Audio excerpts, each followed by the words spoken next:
Haha, I've convinced you. My star system is dominant.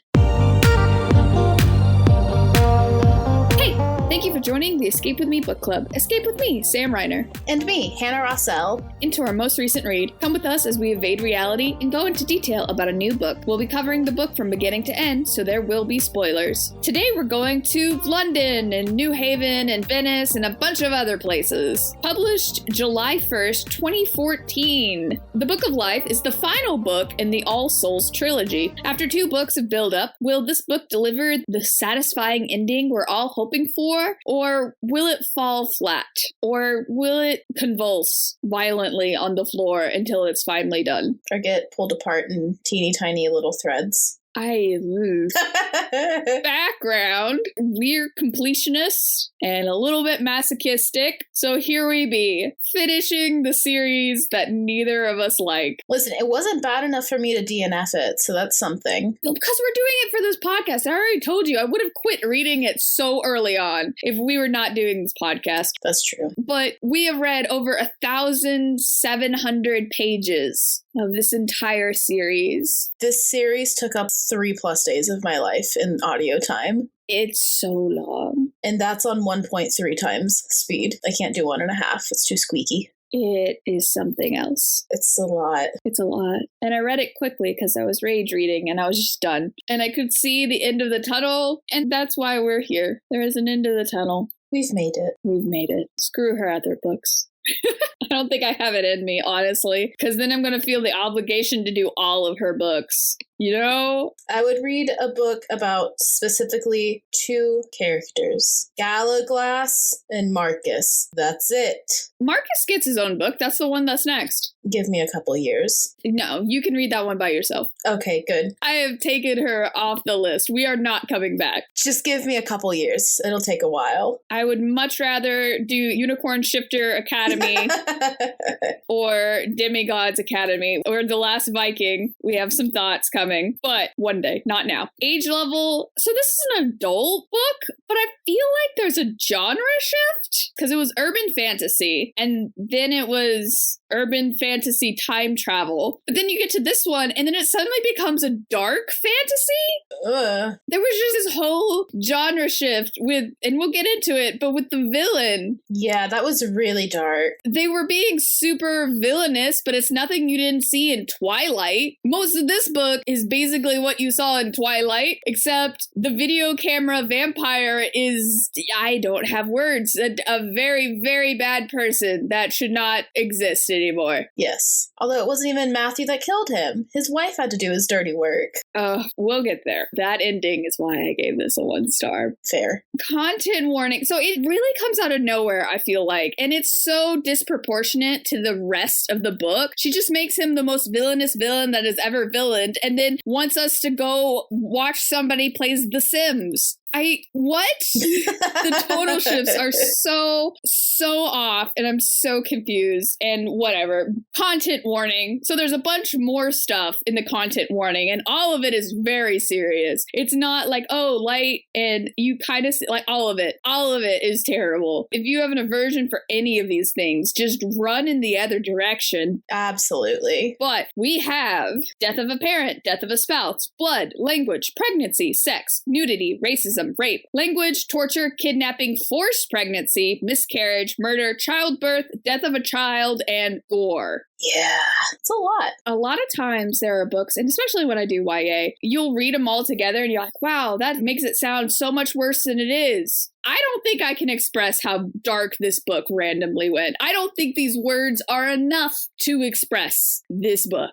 Yeah, some of those just like came out of left field and you're just like, whoa, okay. And then it promptly skedaddled off for 6 chapters. Yes, skedaddle is an appropriate word. Yeah. Judge a book by its cover. The same thing with all the other covers. It's green. It has stuff on it that I can't see. I don't have a physical book, so I'm looking at my phone, and then I try to look it up on my laptop on Google, and the quality of photos is not great. It's in the same vein as all the others. Vaguely celestial. Somewhat witch vibes. I don't know. So that's all I have to say about this. Going into this, I don't know. hopefully they get the book. I think they might have mentioned it's called The Book of Life in the second book, but at this point, I do not know nor care. It's Ashmole 782. I just went into this knowing that the cover was green, which wasn't the first and second blue. No, one of them is purple, I think. Oh, that was probably Shadow of Night. I'm looking up on my shelf. I'm trying to remember. So it was purple on the outside, but there were blue rings. So yeah, it's green. Cool. Great. So we start talking about this book. How do you burn a Kindle book?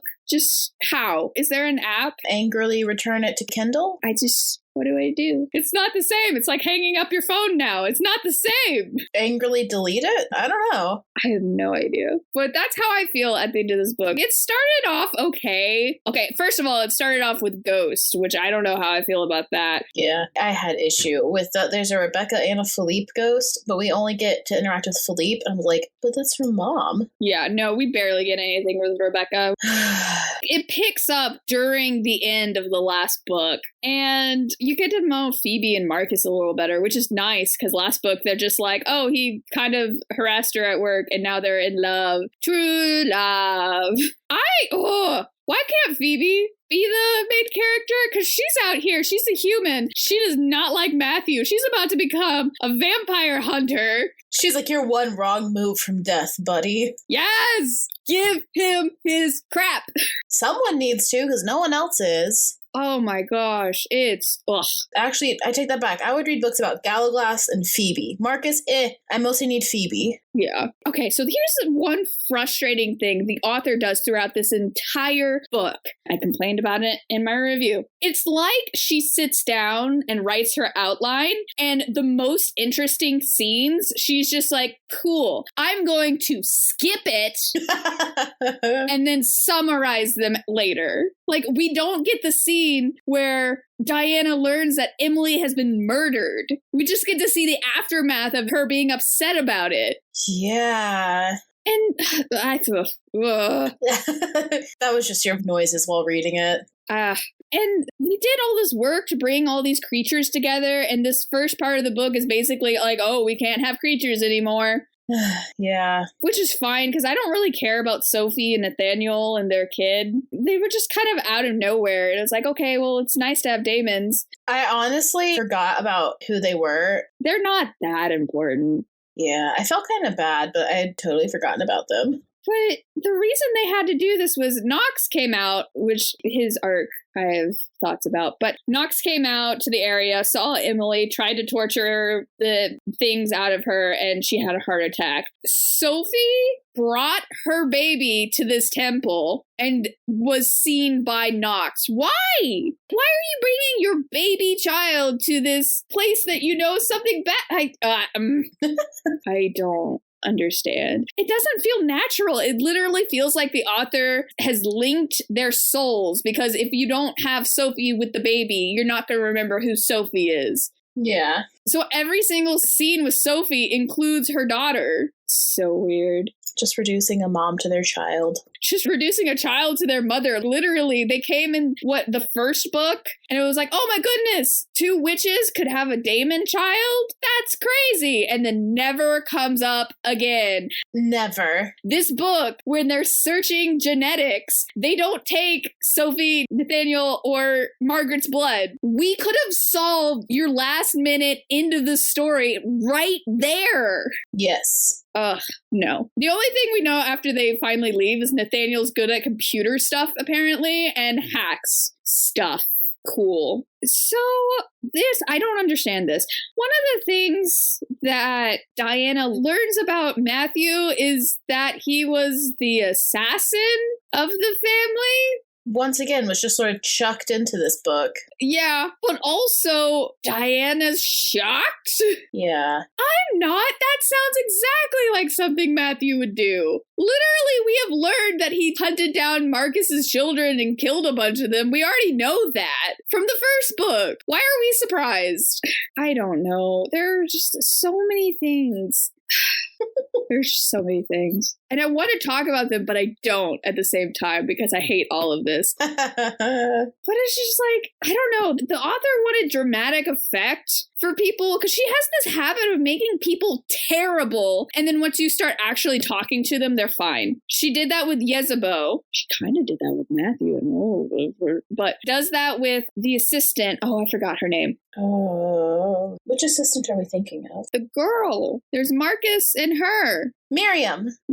Thank you. It took a second, but Miriam. She does it with Miriam. She does it with Yezebo. She does it with Baldwin. She's already done it once with Baldwin, but she does it a second time in this book when they're literally just like laying naked on their bed and then Baldwin pops up, grab her. Why? Honestly, so rude, and that just set the tone for me being like, this guy is the worst. Why does she do that? If Mr. Matthew over here is the assassin, why can't you just kill him? He's the head of family, okay? And? Well, vampire law is stupid, so there's a whole thing there. Vampire law sounds like a pissed off third grader wrote it. It does sound like it came from a time when knights existed. I am not shocked by that. But yeah, why? Why did he do that? Because by the end of the book, it's like, oh yeah, he's annoying, but he's still part of the family. Why did you do that? He had a redemption arc. There's such a weird thing to do. It's just like not okay. Oh my goodness. They're so concerned about Matthew's blood rage, but he's gonna do that? Yes. I can't. It doesn't make any sense. And it just makes you hate him. Like she's done with a bunch of other characters. And then she doesn't keep the energy. And by the end of it, like I said, he's annoying, but he's cool. I don't know. I just don't understand why she does that. If you're gonna make someone insufferable, just go with it. Yeah. Just make them insufferable. It's fine. Make him a jerk. Make him a jerk the entire time. Don't be like, I'm going to grab you from your bed and yell at you for everything. But actually, Diana, I want you to take over for the congregation. No! Sister, like, ugh. Just out of nowhere, he's like, you should do this. Diana didn't win anything. Diana didn't do anything to claim this. He's just like, yeah, here you go. Why? Why is the question. Or alternatively, there are so many times where Sarah would say something and I would be like, please, you were so much better in earlier books, I think. Well, if she finally talked about the elephant in the room, why does Diana hate Sarah so much? And she finally mentions in a parting glance that Sarah doesn't like spellcasters. Where was this book one? Yeah. And then Sarah's also like, yeah, I hated you for a time after your parents died. What? Okay. Where was this? Where was Diana being like, I feel like my aunt resented having to care for me after my parents died? No, she'd rather go to the murdering mom, vampire mom, that supposedly hates all witches and would kill her on sight, which she totally doesn't. She's such a, I'm just going to sit around and do nothing. Yeah, she's passive. I totally believe all these vampires come from a time period when chauvinism was a thing. I have zero belief that the females just let it happen. What? They are literally as strong as each other. There's nothing that says that one is not stronger than the other. There is nothing that they do to dominate in any such way other than have laws. Yeah. Like Marcus, this is in the year 2014. We have had 3 waves of feminist movements at this point. But Marcus is like, we should allow women to be knights. You're running out of people. The point is, creatures are running out of each other. You're running out of vampires. Who's going to be left to be in your night party? Of course they should be. Guys, even, the world building makes no sense. I hate everything that has to do with the vampires. Twilight did it better. Yeah, it's just, I don't know, the vampire laws, I was just like, oh, please. It all seems antiquated, which I get is probably the point. But still, it was stupid. So Baldwin demanded this meeting in the library because they can smell Felipe's blood on her because he did like a blood thing where he's like, oh, they'll know you're my daughter now. You're my daughter, yeah. And so Baldwin demands to know how she did it. Baldwin's there, but also Vernon, who's the sister that we'll pay barely any attention to. Don't mind her. her. But Vernon knew Varen. Varen? It's Varen. Yeah. Oh, whatever. I don't even care. Varen knew this entire time. Felipe told her, hey, I did this. It's totally cool. Please be the one to be like, yeah, we're good. Why are we having a meeting about this? Varen right there knows all about this and knows that Felipe was down for it hundreds of years later. So she's still going to be difficult. But Baldwin is going to snatch people from their beds? Why? And once again, Matthew is like, oh, I've been somehow keeping secrets from Diana. What happened to your thought mind reading, fixing all your problems? He can read your mind through your blood. You can put your forehead against him and know all his feelings and thoughts. Also, Mr. I'm going to be mad at you for keeping secrets, but we'll keep really important secrets from you, Matthew de Claremont. Sir, you can't keep secrets from Diana and then get mad at her when she keeps secrets of the same caliber from you. Pick a lane. Yeah, I thought that's what vampires did. Meh.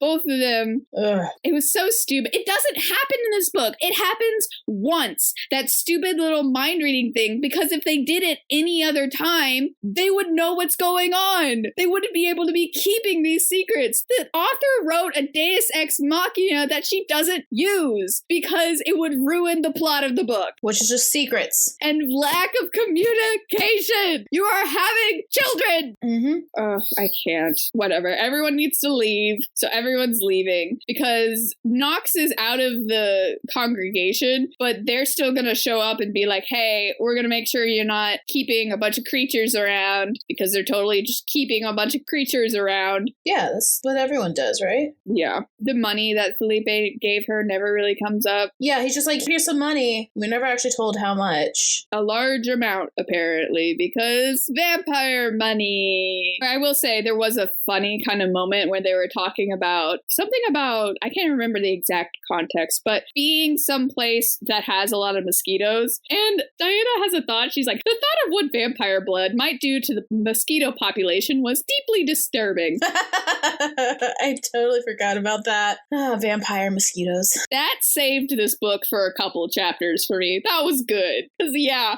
fair. That is a horrifying thought. I mean, mosquitoes already crave blood, so is it that different? I don't know. I don't want to know how strong they would become. They have 2 little pokers now instead of 1. Even though supposedly they don't have fangs, even though the author talks about teeth constantly, you might as well have given them fangs. I totally forgot that they aren't supposed to have fangs. Yeah, because she talks about teeth constantly. Give them fangs. Okay, but how are they biting enough to get blood? You gotta have some pretty pointy teeth to do that. Because their teeth are now freaking piranhas? Iron. Because vampire. I don't know. Fangs are better. I don't know why modern books are so against fangs. Fangs are great. Just go with it. Just do like retractable ones or something. That's what they do in Blue Bloods. Exactly. They have retractable teeth. It works. I don't know why she's so against fangs, but makes it a little more terrifying, honestly. Yeah. So while everyone's leaving, Marcus has been in charge of the Knights of Lazarus, and even though Matthew has returned, he's still in charge. He's just going to continue to run the Knights of Lazarus for this entire book. I feel like it was just implied that he just had taken over and it was his now. Yeah. I thought it was for a time period, but nope, Matthew has completely abdicated his position. Which is fine. Clearly Marcus is doing better than he is anyway, so. Yeah, honestly. But Marcus runs across this old genealogy chart, looking for loopholes in vampire law because he wants to form his own, I can't pronounce the word, schism. That's what I'm using. Scion. Scion. Ew. That's how they pronounce it in the audiobook. Scion. Schism. That branch. Yeah. Pitiful little branch. So they want to branch off from the main family. A twig. And so while looking through vampire law, figure out how they're going to do that. By the way, this plot point is dragged on for so long of Matthew being like, oh, will I do it? Won't I do it? Will I do it? Won't I do it? Literally. Let me run away to New Orleans to do it. But will I do it? Oh my gosh. And Marcus is at first, you should do it. And then Matthew's like, I'm going to do it. And he's like, are you sure? Excuse me? That makes sense. You were the one pushing for it, and now you're like, are you sure? That's a question you should have asked a long time ago. Sir, that should have been asked like 15 chapters back. But anyway, while that's going on, you find out about Benjamin. I am so sorry to every Benjamin out there. That's a great person. Not in this book. I kind of wonder how authors pick their villain names. Yeah, was it like someone they really hated? I hated that person. That's the villain. Was that your bully in like high school or elementary school? Did he stick you up on a date? Did you randomly pick out this name and think, yeah, Benjamin sounds old but villainous? Yes. I would have expected a biblical name. Is Benjamin a biblical name? Yeah. They also talked about, well, I guess since Matthew sort of disowned him, apparently all the children are named after archangels, but I guess since Matthew was like, you're not my son. Here it is. Benjamin was the youngest of Jacob's 12 sons. And apparently it means son of the right hand. So maybe she picked it through meaning, but she did Benjamins of the world dirty, is all I'm gonna say. She really did. So here's the thing. There was this guy in ancient times, basically, during the Crusades, who didn't like creatures. And in Jerusalem, where they were, apparently Felipe was trying to make this paradise for all creatures. Even though he's a pagan in Jerusalem, doesn't really hold any meaning to him, but okay. Yeah, there's times during this book that I was like, this feels weirdly Christian. Well, it makes sense that Matthew's a Christian. He's a Catholic. Yeah. So Jerusalem means a lot to him. That makes sense. I just didn't understand why Felipe was like, yes, Jerusalem for the creatures. Yeah. I have so many questions about the Knights' involvement in the Crusades, but that is beside the point. So there was a guy who was like, well, I'm going to reveal to humans that creatures exist, so they'll not want you around. Haha, I have this evil plan. And so instead of killing him, Matthew thought a great idea would be, knowing that he has blood rage, turning Benjamin into a vampire and then leaving him to his own devices. And being shocked when he's absolutely evil. Matthew thought, ha ha ha, now you can't reveal creatures exist because now you're a creature. But you also just turned him into the thing he hates the most. You don't think that's going to drive someone crazy? And with the blood rage and having no one to be like, so this is how you vampire. Yeah. He already hated you to begin with. The thought process behind this makes no sense. Yeah, isn't there one point where Benjamin's like, what did you expect would happen? For real! Like, it's so dumb. It is so dumb. I hate it. It makes me hate Matthew. Whatever redemption arc he had at the end of the last book and he gets later on is completely thrown to the wayside because of this plan of his. And once again, being secrets from Diana when they literally ran into Benjamin in the previous book, and you could have just been like, hey, so that creepy dude. Yeah, and that's the other thing. Matthew doesn't sound the alarm to anyone to be like, hey, we thought he was dead, but apparently in this time period he wasn't, so we better make sure he's dead. Nope, he just is like, cool, not gonna bring that up until Marcus pulls out this genealogy chart and is like, hey, why is someone's name scratched out? Yeah. Also, why was it ever added? The whole point was Matthew making him a vampire to abandon him. So why did anyone even find out about this? To put it on a chart? To remove it from a chart? Questions. Yeah. Everything surrounding Benjamin is stupid. So finally, Matthew reveals to other people, oh my gosh, I have blood rage. Apparently, he's been keeping this from everyone. Haven't we known that since like book 1? Yeah, we have. And so this isn't a satisfying reveal of him being like, oh, Hamish, Marcus, I have blood rage. It's us going, oh my gosh, that was forever ago. It took you this long to figure it out? This isn't satisfying. This is why? Why are you not telling your son that he could potentially have blood rage? Thankfully, he doesn't. I don't know. But that becomes a huge plot point in this book, is that Matthew has blood rage. So if anyone finds out, they're going to try to kill him and all of his children, both vampire and biological. And so he's like, they can never find out about blood rage. Maybe if I find a cure, then we can solve all the problems. Yeah, but Philippe knew, and he used it to his advantage. Yeah. But no one else knew? And there was a weird moment where it's like, oh, Marcus doesn't have to worry about being killed because he doesn't have blood rage. What? Why not? Wouldn't they still just kill him? Yeah, Matthew managed to hide it for how long? They're just going to trust, oh, Marcus, yeah, you totally don't have it. Yeah. Also, Matthew never tells Marcus that he killed his child because of blood rage. He was just kind of like, you suck at making them. Don't make more. And then left it at that. Matthew is truly so mean to Marcus. This was a horrible decision. Everything he does in this book. It was supposed to be the first book, Matthew's usually right. The second book, Diana's usually right. And the third one, they work together. Matthew is the weakest link. Yeah. He needs to be voted off the island. And honestly, Diana sort of enables it. Diana just totally allows all of it. And we find out later, because I'm not really going to talk about it when it happens. We find out later that freaking Gallowglass is in love with Diana. And I'm just like, what? This is the options? Why are we with Matthew? Literally, Gallowglass thinks, oh, he's super overprotective and terrible to you, but that's what you get for falling with the wrong guy. And I'm like, yeah. Yeah, it is, actually. They're mates. Oh, please. Although, to be fair, if she didn't fall in love with Matthew, she would never have met Gallowglass. Yeah. Maybe. I don't know. It's just, Gallowglass is so much better. Infinitely better. Honestly, I felt so bad for him. I was like, oh, Gallowglass. Really? I need him to have his happy ending now. I mean, that too, but Diana? Really? I feel like maybe she was a little bit different of a person before she met Matthew. I feel like the Diana we met in book 1 rapidly disappeared when she got involved with Matthew. And I feel like Gallowglass fell in love with version 1 of Diana. Maybe. I just really love triangles for Diana. Really? I don't know. Pining for her for centuries. Diana? The main character in this book series. This one?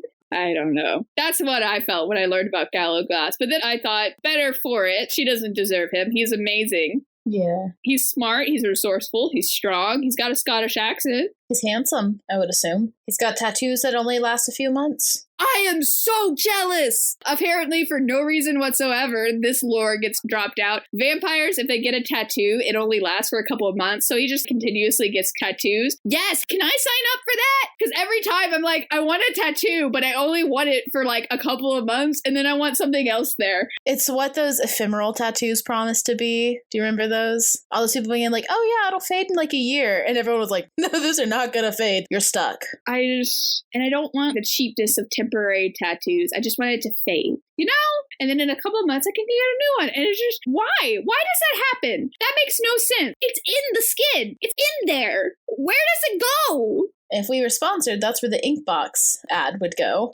And with Inkbox, you can get a better tattoo than Gallowglass got. Yeah. It seemed like he got a lot of them. How much money did he drop on that? Because that's also a lot of money to be dropping. I mean, they have limitless resources. This is true. But just from the amount of tattoos it described him having, I was like, that's at least a good, like, $1,000, I feel like, depending on what tattoo artist you go to. Oh, they would sneeze into $1,000. Yeah. They don't care. They have limitless resources. That sounds so nice. How do I do that? I just want tattoos, but I want them to show people, and then I want them to go away. And then I want a different one. That's what I want. But there is no biological reason for that to happen. It makes no sense. It is in your skin. You are not... I don't know. What in the world would cause your body to delete tattoos? It makes me think that the tattoo never fully heals until it's gone. Don't vampires heal really fast? So you would just assume that the tattoo is just some sort of in a wound sort of stage until it just disappears, which can't feel good. Yeah, but they say it's like a couple months, and it doesn't take that long to heal, even for a normal person. Like, no, it was a couple weeks. If that. Yeah. Maybe there's special tattooing for vampires. I don't know. I have questions, but also how can I? But also questions. That is the only thing so far about vampires that felt new and inventive. Yes, I liked it. Confused, but I liked it. And I'm sure she got it from another book. But this being Twilight aside, this is a mixture of Twilight and Breaking Dawn because it's that one vampire from Twilight, but it's also meeting with the Council of Vampires. others, you know? Yeah. And would you believe this book somehow manages to make New Dawn's anticlimactic scene seem adventurous and exciting? Anyway, so Benjamin is just the worst person ever, and I'm just going to skip all the crap he does. If you want to know, you can read the book at your own peril. And then just chuck it into a fire.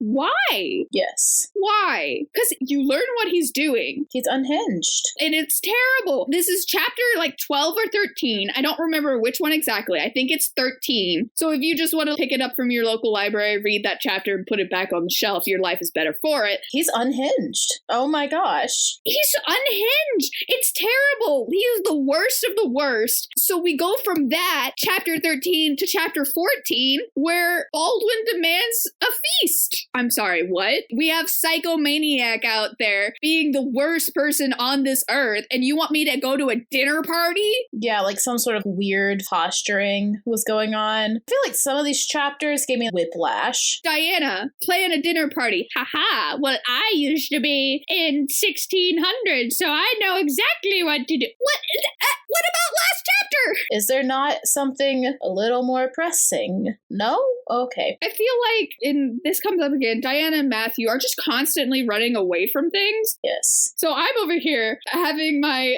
therapy moment of, what is the end goal here for you two? Your entire relationship has been running from things. Yes. What are we running to? What are we going for? What is the goal here? Because your continuous lack of communication and incessant need of secrecy is not helping. It's not healthy either. They're going to be the parents of like, why don't my kids share anything with me? Kids, you guys can't share with each other. No, they're going to be the parents that demand to know all of their secrets while keeping theirs. Oh, yeah. And so the kids just either become a chronic oversharer or get really good at hiding secrets. Mm-hmm. I didn't think about that. Because that's what Diana and him do. Diana demanded Matthew's secrets, and Matthew demands hers. Once again, mister, I'm going to get mad at you for keeping your secrets, but I'm going to keep mine. Double standards. What is this?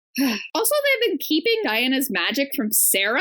Why? There's beef. That's why. Because it's literally, I'm going to wear a disguise spell so Sarah doesn't know that about my magic and stuff. And then all of a sudden, they go to wherever the heck Diana's from. New Haven?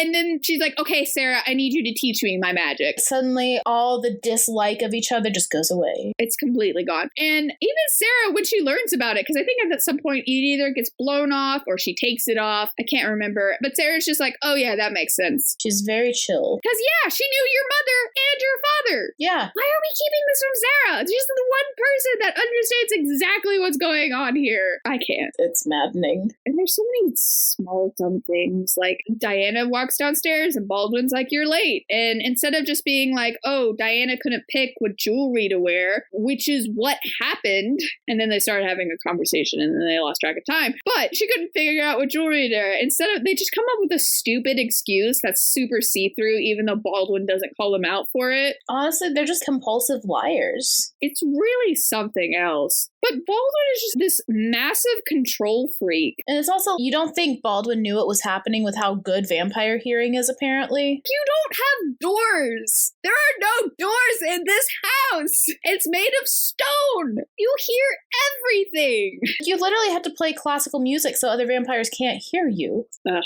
They're really compulsive liars, and they're bad at it too, which makes it even worse. If they were good at this, at least you could be like something to admire in a dark way, but yeah, I don't know. So they're bad at lying. Baldwin is just a complete control freak to the maximum for no reason. He's just asking for a mutiny. Literally, in the beginning of the book, he's a massive control freak and a jerk. So you feel justified when Matthew breaks off a different branch. The Baldwin we have at the end of the book and the Baldwin we have at the beginning are two different people. Yeah, the Baldwin at the end of the book, I was like, why'd you guys split? But the Baldwin from the beginning, I was like, absolutely, he's the worst. Because she needs you to hate characters so she can redeem them. Just make a character to be hated. Like you did it with Benjamin. Do it again. I don't understand. this type of storytelling. Baldwin's already done this. Ugh, anyway. Also, Phoebe's going to become a vampire when they get married. And I mean, she has the personality for it. Yeah. She's feisty. She's intellectual and smart. Stands up for herself, unlike someone else without a backbone. Stands up for herself. She's straight up is like, I'm not putting to obey in my marriage vows, and Matthew's all affronted by it. And I'm just like, that's because your wife. She said it. She didn't mean it, though. That's what your wife is. She may have said it, but she did not mean it. But Matthew refuses to let it happen because blood rage. But then it gets brought back up at the end where they're like, all right, so who's going to do it? Yeah, she's like, oh, you better have a good person to do it. And he's like, yeah, I have a good person in mind. We never find out who that is. Yeah. But it's a total not issue whatsoever. Yeah, I guess Matthew was just like, you know what? Whatever. I don't know. Anyway, plot finally decides to happen. Thank you, Miriam. She calls and is like, hey, Benjamin's totally threatening me and it's really creepy. And he's like, I'm finally going to destroy the de Claremonts because he knows what the witches have discovered. Okay. It's a little delayed. But yeah, he calls using Miriam's phone and is all like, haha, I'm about to destroy you. I have learned what the witches have discovered. Okay. Do we know what that is? Out of curiosity? I don't think so. If we do, I missed it. We get to the end of the book and Diana is literally the book of life. Which felt a little unnecessary, but... What did the witches discover? What did they discover? They knew about weavers a long time ago. This makes it sound like the witches made a discovery way long ago that they've been keeping a secret. And honestly, I don't think they did. The first book is called literally A Discovery of Witches. Yeah, they don't tell us what it is. At all. It's just like, trust me, man. They know stuff. And we'll get there, but the Book of Life is such a letdown. I hate it. 3 books for this. It had such potential to be good. This whole series had a potential, but here we be. So, Benjamin has popped up to be scary. Ooh, bad, crazy. Ooh. So, they decide, okay, we're going to go to Madison, because Baldwin wants them to go to this other place where one of his sisters, and they're like, oh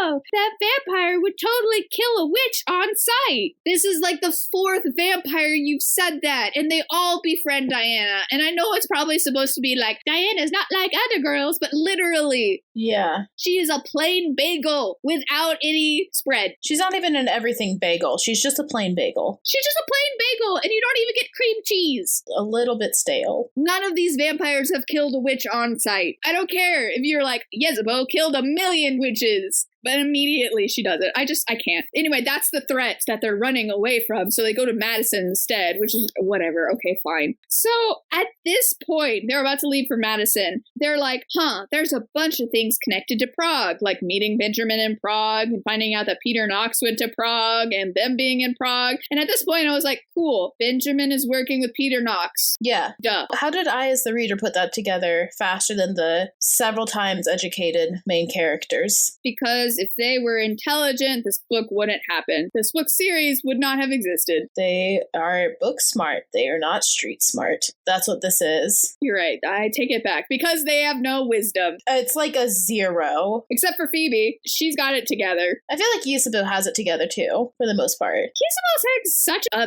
back seat in this book. Yeah, she could have done more. I don't know. There's one thing she does in this book, but a random Gibbert, I don't know. Gerbert. Once again, perks of the audiobook. I wouldn't have known that otherwise. It's Gerbert. His name is spelled Gerbert, and I will hear no correction. I just need you to know, every time the narrator was like Gerbert, all I think of was a really angry teddy bear. No, his name is spelled Gerbert. But it's French, so it's Gerbert.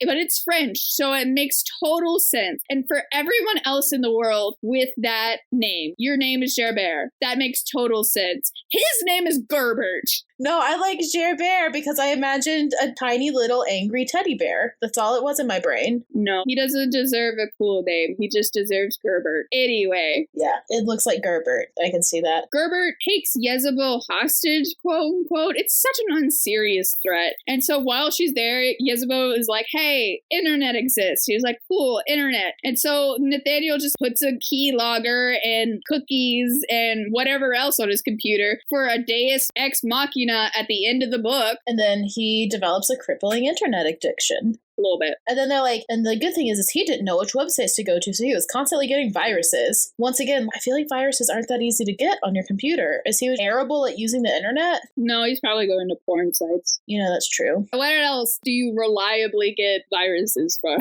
I'm just saying. Poor Isabel had to hear the porn he was watching. I don't even know if she cares. Honestly, and then we find out during, I know I'm going off on a tangent, but then they talk about while she was being held captive or whatever, that she has all these alarms set on her phone. Why have we not heard about this before book 3? Oh yeah, that never comes up. If she had alarms going off like at least once an hour at very specific times, you don't think Diana would have ever been like, why does your mother have those alarms on her phone? It just gets brought up as a plot point of, oh yeah, so Gerbert got annoyed and gave her her phone back. And then we're never going to hear about those alarms ever again. No, the last we hear of it is Mart being like, I think this song would fit well for this time, as they're like leaving Gerbert's house. That would have been such a fun thing to have in earlier books. Nope. We don't get it. I don't think we're thinking that far. It just made me so annoyed. I was like, where was this 2 books ago? Not even being conceived of. When you're trying to have a serious conversation with Isabel and all of a sudden some like random French song starts playing. She even mentions a couple of the alarms. Even the 4 she mentions would be excessive. But there's so many more. And it's just, that would require some forethought. I'm also like, does that mean she was setting the clocks in the house to go off? So you just have clocks going off at all hours of the day? I believe it's just her phone. Because they could do music. I was thinking like pre-phone.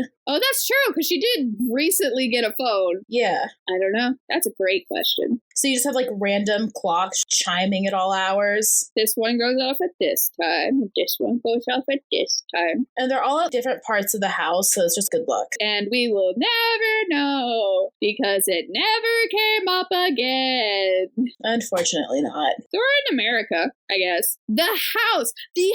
The one character in the first book we loved. We thought it was inventive. We thought it was funny. I loved the house. It had so many things to do. They nerfed the house. It gave me some good chuckles still. The house is asleep. It's just barely waking up. Why? After the death of its owner. And then it wakes up and tortures Sarah by playing, oh no, I just blanked on her name. The same song over and over again. But that's all that happens. No random rooms. And they even get rid of the ghosts. The ghosts pop up like once or twice. Yeah, because they don't want you asking them questions about the living until you've gotten over them. So she just took the best thing in the first book and was like, you know what we should do? Skip it. You don't deserve the house anymore. I'm so mad. That's what she really said. I was so mad. So while they know that Matthew's son is running around being the worst person in the world, Matthew's just, doing house project, fixing the roof, putting posts in the ground. Are you kidding me? So domestic. I am not playing a farming sim. Now you are. Why is Benjamin so evil? Peter Knox is a villain you can ignore for a little while and you're not worried for the literal safety of people. He's an active terror threat and you're fixing a fence. And Diana's like, hey, maybe you should return to your research and do all that stuff you said you were going to do about blood rage, but also figuring out this stuff. And we have that page, so maybe we can look at that. And he has to be talked into it. Yeah, and then Matthew's all snobby. They're not going to have the equipment I need. Then find one. Find it. We'll go. And you come to find out, hey, Chris, who we had a phone conversation with in the first book, so yay for him returning. Chris was okay. Yeah, he was kind of insufferable when he came back, though. He really annoyed me. I don't know. He went from kind of fun to just kind of bland. Oh, I guess I have to keep you around now. I made you a main character. Yeah, he got better as time went on, but at the start of this book, and then he drinks whiskey and coffee. Maybe I'm uncultured, but that sounds disgusting. I don't know. There are some people that really like it. I have so many questions. It's right up there with people who do Coke and milk. I liked him in the beginning because he was like, you barely know this guy. What do you mean you're pregnant with his children? Why is he being a sociopath? Is he going to harm you? Yes. All of the questions Diana should have been asking long before this. Yeah, Chris was the only one with the common sense. Thank you, Chris. Thank you, Chris. And I don't understand why they had to keep bringing him up after Yale. He's just kept appearing. He's become a Knight of Lazarus. Why? He just needs to be at Yale. And he was just vaguely hinted at as like a Miriam love interest? He shows up and he's in New Orleans? Why? Yeah, suddenly Matthew was besties with this guy. He was like, I don't like you. And apparently Sarah and Chris are like besties, but Sarah couldn't stand Diana, but she's besties with her best friend. I don't know. I don't understand any of this. Also, Fernando. He's great. I like Fernando. Just this random vampire that's walked up and is now basically the voice of reason because heaven knows we need it. I really like Fernando. I could also read a Fernando book of like him and Hugh. Heartbreaking, but it would be very sweet. Here's my thing though. There's a point where Diana and Matthew realize the call is coming from inside the house. Somebody is feeding Benjamin information about them. Yeah. Did we ever figure out who it was? No, they completely ignore that plot line because this entire time I thought it was Fernando, this random vampire who has just walked up, who's kind of been in charge and making them do all this stuff in the background, being like, hey, let me talk some sense into you, who just walks up, who knows where he's been for hundreds of years, just decides to come back for no reason whatsoever. I thought it was Fernando. And then nope, at the end, he and Sarah are besties. They're gay pals. Yeah, I totally thought for a while, I was worried it was Gallo Glass. That was the other option. He disappeared, and I was like, it wasn't him, was it? I was thoroughly concerned it was Gallo Glass. Had gone the whole, like, well, if I can't have her, no one can route. Or some other reason that he's come to hate the Claremonts. I'm sure there's plenty of reasons to not like them. Also, are they Claremonts or de Claremonts? They're de Claremonts. Yeah, but then there was sometimes where he's like, I'm Matthew Claremont. And I was like, which one? He's both. In the first book, that was the name he went by, Matthew Claremont. Thank you, I'd forgotten that. At Yale, he introduces himself as Matthew Claremont because that is his assumed name. But his actual name is D. Claremont. You can tell how creative Matthew is. Yes, thank you. I'd forgotten that. That's how it was. But I was just like, can you pick one? No, never. Can you pick a clever one? No, never. No. Benjamin's over here going by like Bear Fuchs, and I was like, hey, you know what? He's got some zest for naming himself. He's just taking Benjamin and putting it in a different language. It's not that creative. But Matthew didn't even do that. So compared to Matthew, the only creative thing we got from Matthew was Royden. Yeah, it's not really a big reveal to be like, I'm Matthew Claremont. Haha, actually, I'm Matthew D. Claremont. Like, no one could have just thought of that. But yeah, no, the other person I thought was Gallo Glass. And the only reason I didn't think it was him at the end is because he didn't show up for the christening and all that. And so he wouldn't have been able to tell Benjamin that they had a daughter. Yeah. So I thought it was Fernando. Maybe it was Miriam. No, she wasn't there in the beginning when he started saying stuff. We will never know, because I don't think the author knows either. No, and it's not important. The most interesting parts skips over, ignores. That could have been so interesting, being like, who's the family traitor? I don't know. Like Fernando! That's too exciting for you. You don't deserve it. That would have been so sad if it was Fernando. Right? But he could probably have this whole thing about being in love with Hugh and watching how Felipe ran the Claremonts into the ground and no one cares. They're just fodder for destruction and the Claremonts will always be like that. There was potential. But no, that was too exciting for us. We don't deserve it. Diana joins the Madison, New Haven CL. Oh, okay, thank you. So she kind of joins the, okay.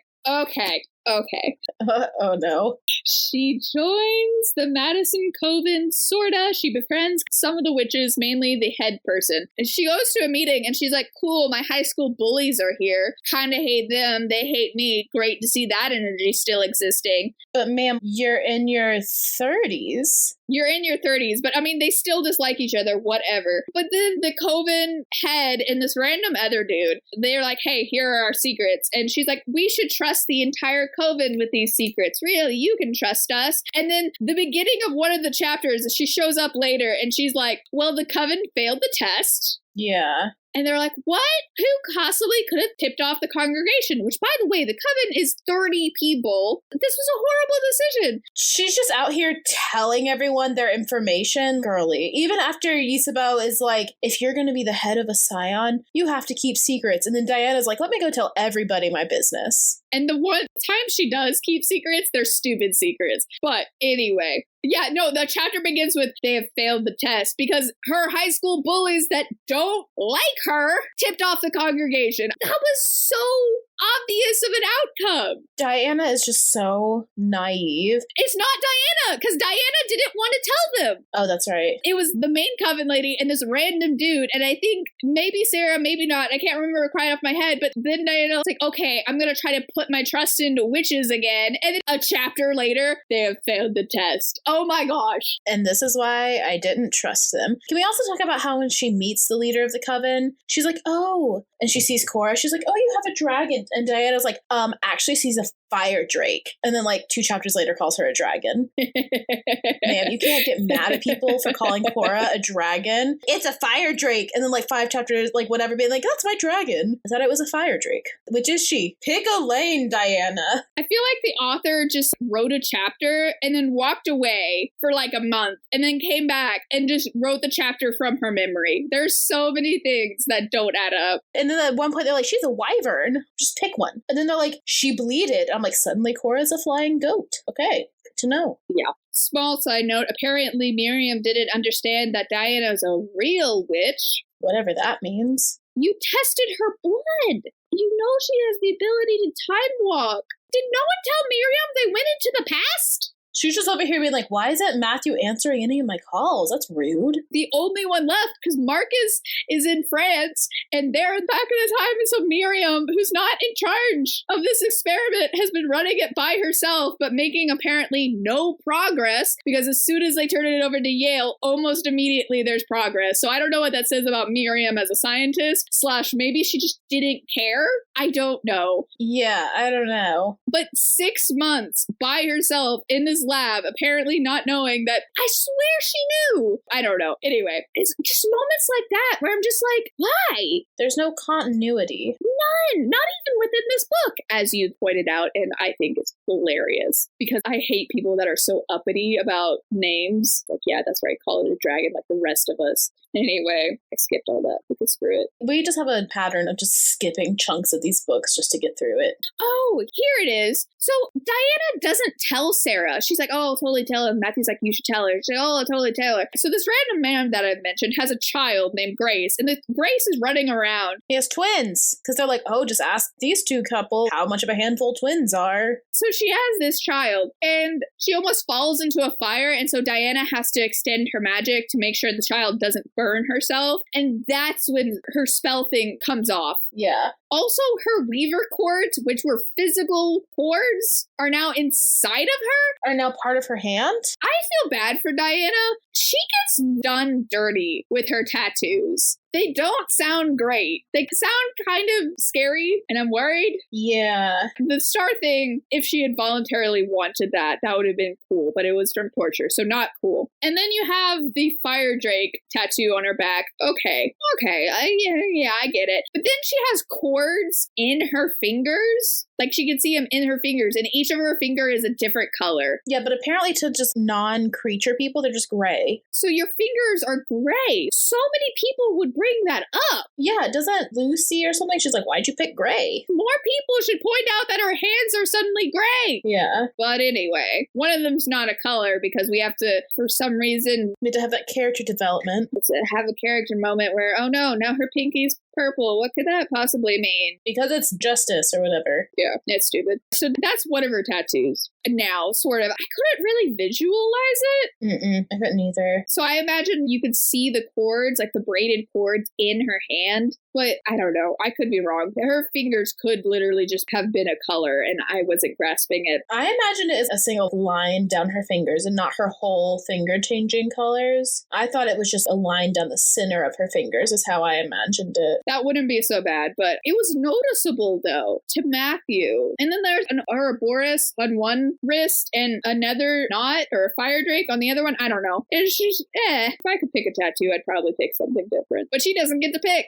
any of them. Nope, she just gets them. Who needs bodily autonomy? Not Diana. Nope. Diana starts helping Sarah with her craft, and now she's just amazing at magic. It's so easy. I don't know. It just feels kind of cheap. I mean, I guess she was also not spellbound anymore, so that would explain it. She's she's not. But the progression in the last book felt really good, but it still felt like, oh, I'm going back to the world and I'm still not confident in what I'm doing. And maybe she's just suddenly confident, but all of a sudden she could do everything. She's good at anything and everything. She could just do it. She lets her fingers guide her. I don't know. It just kind of cheapens it to me. There's only so far you can go with someone, but she's supposed to be an underdog for most of this. And I guess she's not an underdog anymore, even though I would have kept that because Americans love underdogs. But I don't know. There's just so far you can go with, oh my gosh, I don't know about magic. When you can do it so seamlessly, you just kind of sound like a crazy person. It's just like if a musician that can sell out Carnegie Hall was suddenly like, but should I go out there and perform? You just kind of look at him and you're just like, shut up. Yeah. No one cares. Go do the thing or don't do the thing. Pick a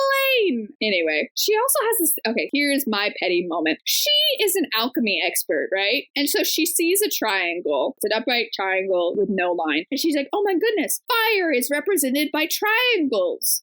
All the elements are represented by triangles. They're either upside down or facing up, and some of them have a line and some of them don't. That was such an inane thing to say. So yeah, fire is just like a normal triangle. Water is an upside down triangle. Air is like a fire triangle with a line through it, and earth is an upside down triangle with a line through it. All four of them are triangles. Diana, why did you say it like that? It's mind-boggling. It's like sometimes she did her research and then sometimes she didn't. I don't know. Also, there was a moment where Diana mutters something under her breath, so Matthew can't make it out, even though he can hear through stone. Yeah, but he can't hear you mutter under your breath. Little inconsistency like that. Anyway, there's a weird moment with her magic where there's this crossroads in this forest and she starts hearing voices call to her, and it gets more and more at midnight. And so Matthew wants to go with her, but of course Diana has to be melodramatic first and not wanting him to go and whatever, and also not wanting to confront her magic. Yeah, obviously makes sense. Whatever. Yeah. So at this point at the crossroads, she finally tells him about her pact with the goddess, and thankfully she does this because that's not what I thought it was, because it was literally, oh, I made a pact with the goddess, a life for a life. He's like, holy crap, she could kill one of our kids. And she's like, no, that's a death for a life. She needs a life for a life. So she's picked my life. Oh, isn't that what witches do anyway? They worship the goddess and do her bidding because she gave them the power. How is this special? How is this intimidating? But then later in the book, she's like, you took my child. I thought it was a life for a life, not a death for a life. Yeah, randomly she decided that her miscarriage was the goddess taking from her. And I don't know, like I said, the author did not read this. No. At all. So with the pact, Matthew is aghast. He hates it. He's like, no, we have to figure out how to break this. And the goddess hasn't been built up enough for me to agree with him. Yeah, we don't know anything about the goddess, really. And it's not some Greek god situation. Oh my gosh, they are nuts. They are terrible. Why do we worship them? Because we're terrified of them. That's not the vibe I get from her at all. And even later on, when we see the goddess again, not the vibe I get at all. She's pretty understanding, pretty merciful. Pretty helpful, really. Helpful, clearly a good alignment. It's not built up well enough. No, honestly, I like the goddess more than I like Diana and Matthew. Yeah, I don't understand. But their sort of fight resolves the voice issue, I guess. I don't know what that was about. It doesn't make sense. But I thought we were going to have cool ghost things or issues with dark magic. But no, we just needed to have an argument with Matthew. Yay. Yep, we haven't had one. Had to have one. So that's what every couple needs to do periodically. No. Back at the house finally gives Diana Rebecca's spell book. After it takes them forever to find it, right? Yeah, they can't find it because the house has been hiding it. Oh, and has her call, which is the water sack that she was born in the back. Just in case she needs it, she doesn't. This book never comes up again. Chekhov's gun. I don't know if she's finally going to remember us in this new book she's doing, but Rebecca's spellbook does not come up again. Yeah, it's just once. It was this whole plot of looking for it over and over and over for chapters and finally get it. Nothing. And then the house finally gets some of its personality back and wraps it up and gives it to her, and then that's the end of it. Never again. Woo. We're going to have to figure out a best drop subplot, but we're at least 4. Yeah. So this is when Chris shows up. Diana's a terrible friend. The worst. Honestly, yeah. And there's so many gross moments with Matthew. Like, she's about to go up and see her friend and whatever, but he nips her with teeth to be like, remember, we're husband and wife. I'm sorry, was she going to forget that? She's literally carrying your children, and you're worried about her talking to a friend. Yeah. Ew. That is ew. Cringe. That is so ew. If Matthew was by himself, he totally would make her get rid of her entire support system. Yeah. I think it's Fernando who's like, stop it. Yeah, Fernando's like, dude, chill out. And he was like, will you kill your kids if she likes them more? Yeah. So apparently Diana only has 2 modes. Either keeps all secrets ever or overshares. Yeah. And so she tells Chris literally everything. He takes it surprisingly well. But then there's a moment where Chris is suspicious of Matthew and he's like, how old are you? And Matthew lies and says 37. But then in like a paragraph later, they're like, oh, but he's a vampire. Yeah, so 37, give or take 1,000 years. Why lie? The compulsive lying. Yeah. He could have done what he did with the kids later on, 37. Well, plus or minus 1,500 years. Yeah. No, they're like, he's 37. He's also a vampire. Does that mean he's 37 years total? Does he just look? They never bring that up until later when he's like, oh, plus or minus 1,500 years. But Chris takes it really well because, of course, he does. And I was snarky and I was like, oh, I like him, which surely means he's going to disappear. In a way, his personality disappears after Yale, but he keeps popping up. Yeah. He's just there for everything. Doesn't do much. He's just kind of there. Yeah, see, these books, we keep a lot of characters, but their personalities just get sapped out. Yeah. So Marion gives a letter from Benjamin to be like, oh my gosh, he's still at Oxford. Were they expecting him to leave?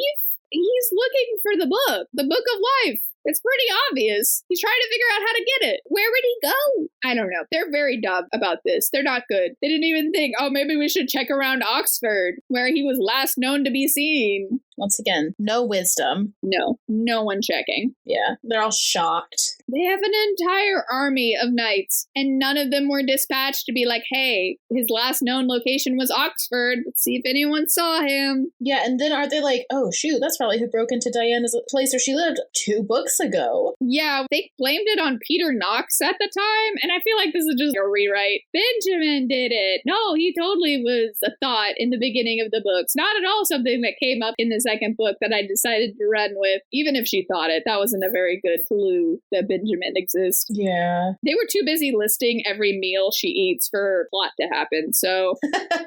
Yeah. So, yeah, this is when you learn Benjamin is the worst of worst human beings. That's when they finally get the camera feed. So I lied. Sorry. Chapter 13 is not the chapter you should read. I don't remember what chapter this is, though. I was so done. It's pretty far in. So Chris calls Matthew out for being a crazy person and an idiot for not killing him and totally a pushover. Yeah. So to prove that he's totally not a crazy person, Matthew physically threatens Chris for cursing in front of Diana. Right? Those are not the same. Yeah, no, I'm sure Chris feels so much more comfortable about your relationship. He actually drops it. I'm surprised. I wouldn't. Chris, I would have some conversations with Diana, but Diana, get your man. He's, whatever. Okay. Chris schools Matthew on genetics, which just feels like an author retcon. Like, oh, I'd studied genetics and I wrote all of this stuff in the first book, but actually that's not what current genetics is. And so I've done research since then. So let's have Chris be like, hey, this is actually how genetics work. Yeah. And then Miriam busts in, actually, you're all wrong anyway. But we're not going to say what or how. And they decide they have to cure blood rage, or Benjamin and his children will continue to be a problem. How are those two related? If you got a cure for blood rage, there's still a problem. Yeah, no, because it's clearly Benjamin's blood rage that makes him act like this, not the fact that he's just a terrible person. There's still going to be a problem. Even if you got a cure, what did you think was going to happen? They were going to come take it? Right. These are not related. But that finally kicks Matthew in the pants to actually find a cure. And Chris gets his students involved because, of course, he does. Once again, telling secrets to everybody. And Vivian shows up and is like, oh, this person sent a message. And Diana's like, who is that? And Sarah and Vivian, who's the head of the Madison cult, they're like, oh, she's from the congregation. And I'm just like, Diana really needs to know who is on the congregation. Yeah. Who are the people she's running from? Why are you guys are like, oh yeah, we're still not going to tell you who's the congregation. She doesn't know who's on the congregation until she goes to the meeting and sees them all. Yeah, you would really think it would be like common knowledge who's on the congregation. congregation. No, and that was my problem in the first book. She didn't even know the congregation existed. Even if she had no magic, they are still in charge of her. Yeah, maybe that was just to show how much she had shunned witch life. Oh, this is the part specifically where the coven failed the test, and I was just like, you idiots.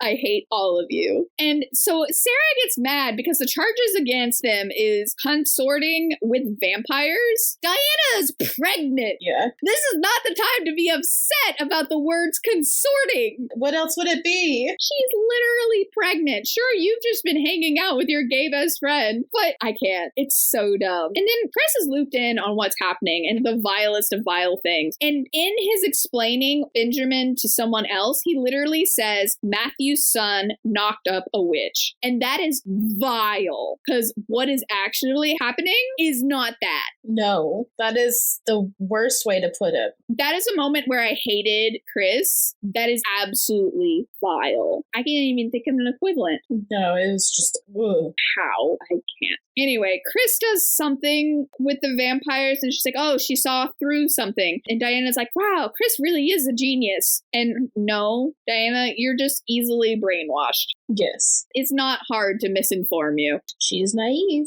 So they go to Yale, which, by the way, this book is split up by horoscopes. Yeah, I think it's just clue us into what was happening. What's about to happen, because there's this reading from this really old manuscripts with horoscopes. Yeah, and the hardest font to decipher. I mean, that too. The print version. I don't know. I can see how you could like that. I just don't think it's done super well. I thought it was clever. I liked the idea, but... Yes, poorly executed. Clever idea, though. I don't know how it actually played out. And she just decided to do it for this book, which happens all the time. There's a book series that I love, and it's a duology, and the first book is written one way, and then the second book is written in a different way, structure-wise, and I'm like, oh, the second way is so much better. And so there's totally times when authors like, oh, man, this is a cool idea, but I don't know. The second place is split up into the places they are, which makes sense. And the first one, I can't really remember. I think it's split up in just parts. I can't remember. Because some of them fall flat because it's like a chapter or two. And then some of them are like 10, 12 chapters. And I don't know if it worked or not. But anyway, we're in Virgo. And we're at Yale now. So Matthew and Chris work in this lab. They make the students sign NDAs before they even start talking about the project and whatever. And that doesn't come up. No students ever leak anything ever. And there's also a vampire that Baldwin hates in the class that just doesn't come up.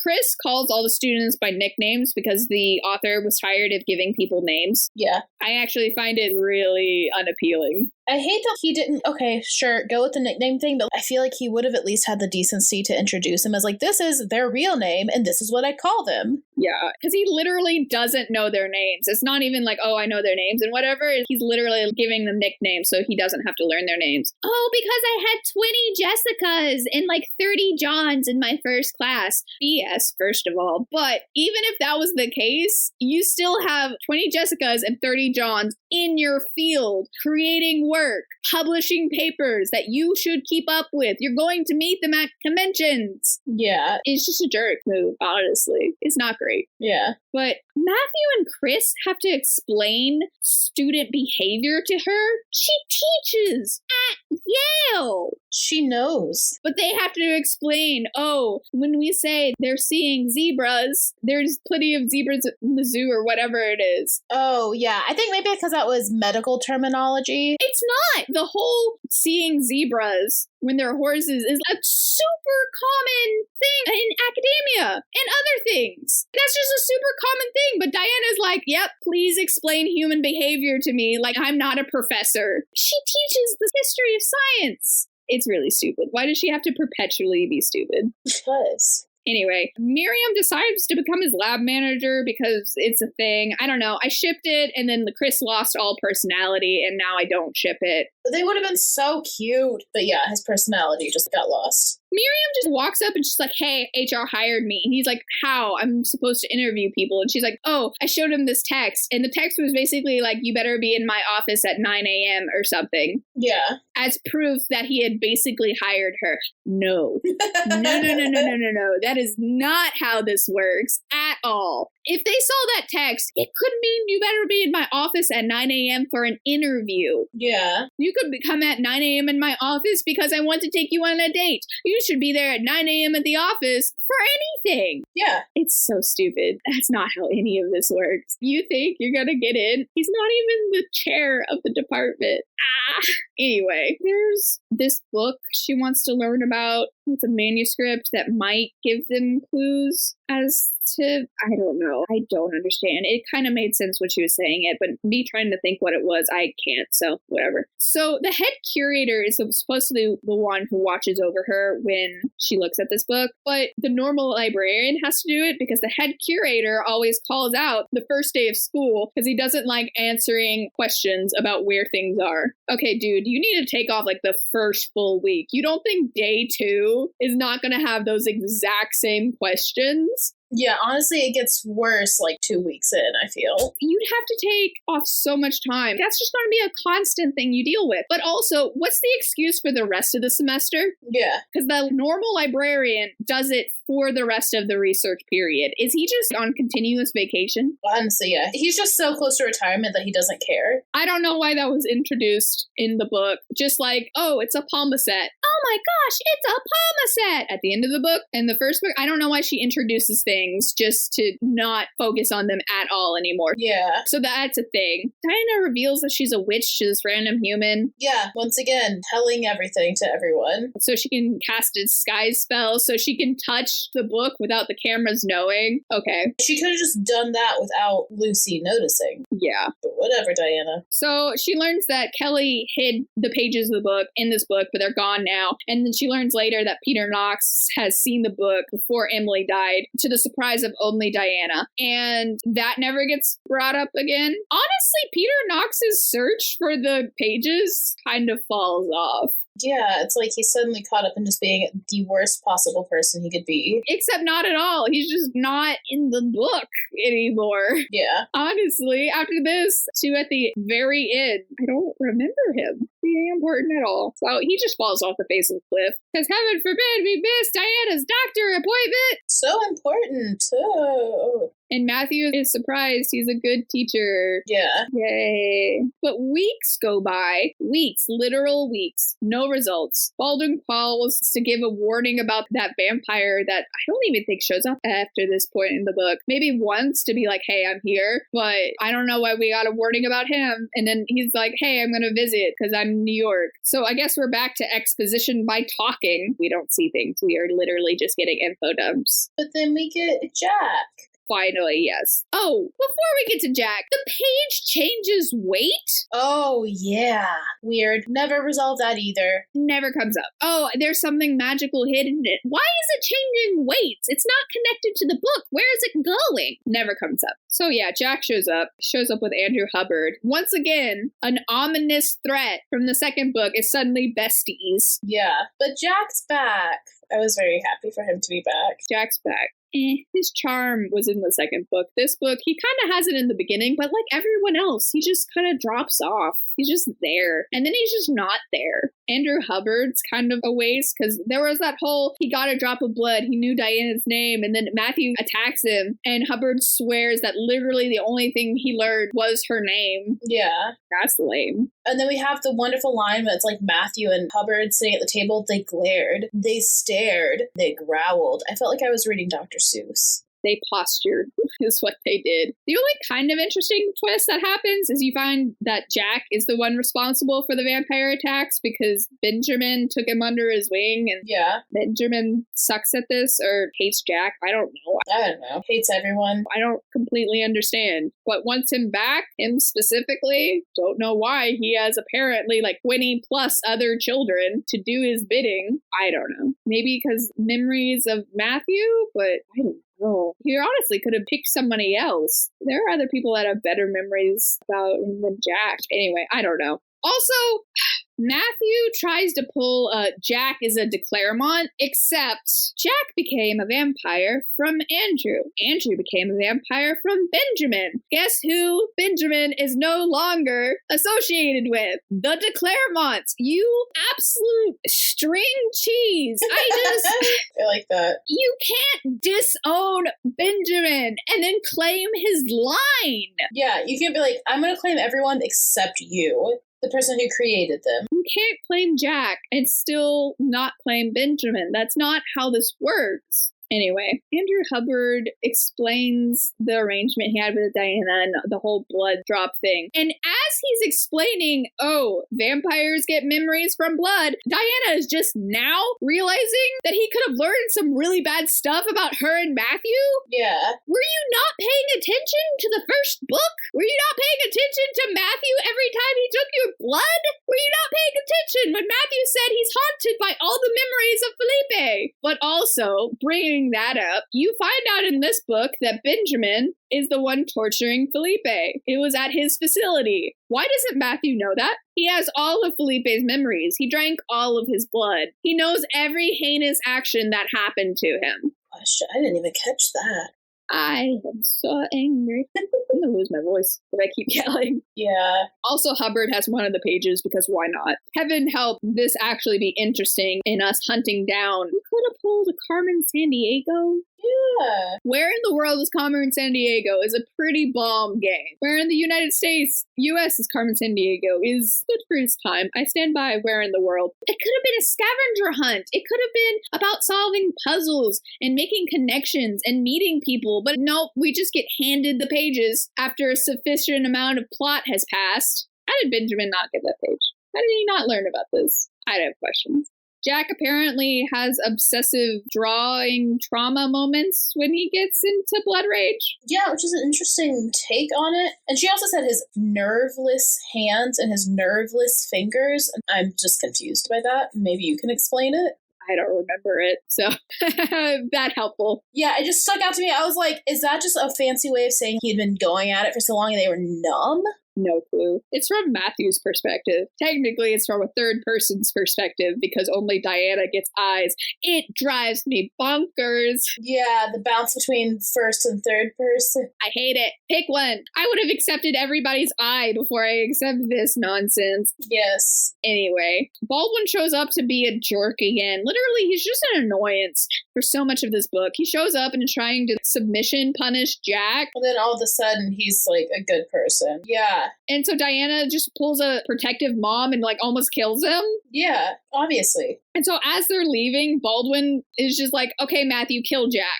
This is dumb. Because I know Baldwin's pulling up, oh, I'm your master. You have to listen to me. Oh, yeah, that schism would be real useful right now, wouldn't it? Yeah, but he still was just going to kill Jack until Diana was like, please don't. Matthew, you're such a boneless little coward. Well, Baldwin, if you have any intelligence, Felipe told you to kill all of Marcus's children. Guess who still has children in New Orleans? Marcus. He doesn't do it when it's personal. You should have sent literally anyone else. This isn't a power play. This is just a reason for Jack to live. Yeah. This is dumb. He's stupid. But Matthew's also a spineless coward because he considered doing it. Yeah, anyway. Matthew takes her to a cabin in the mountains because why not? And then they're like, oh, we met a year ago. And I'm just like, ew. I had the same note. I had to pause my audiobook. I'm driving to work and I was like, a year? No. This has only been a year? She is very pregnant. That is concerning. They made children 2 months after they met. This isn't great. The timeline rivals Twilight's. Twilight's might be longer, actually. Except Twilight's longer is because they know each other for 3 years. Yeah. And then they get married when she's of legal age. As much ribbing as Twilight gets, these books are worse. This is why Twilight got movies and this just got a TV show on a random streaming service that no one has. Yes. As it should be. And you have to remember that Diana also hated him for part of that time. Because he was too handsome. That doesn't count. It's stupid. But, like, it's not like they met and immediately hit it off. Diana was like, I don't like you. Except for, like, a day or two later. I don't even remember at this point. That reading that was so long ago, but it was stupid. It was a stupid amount of time. Anyway, they learned that blood rage can't be cured because it has to do with his human DNA from before he turned into a vampire. Yeah, but then that gets redacted quickly at the end. Yeah, because you can still give it. Like, Marcus is still a known carrier for blood rage, but if it's based on what human you are, Phoebe would get it no matter what. Yeah. Right? I don't know. It's not a recessive gene. It's his human DNA reacting to his vampire. I'm so confused.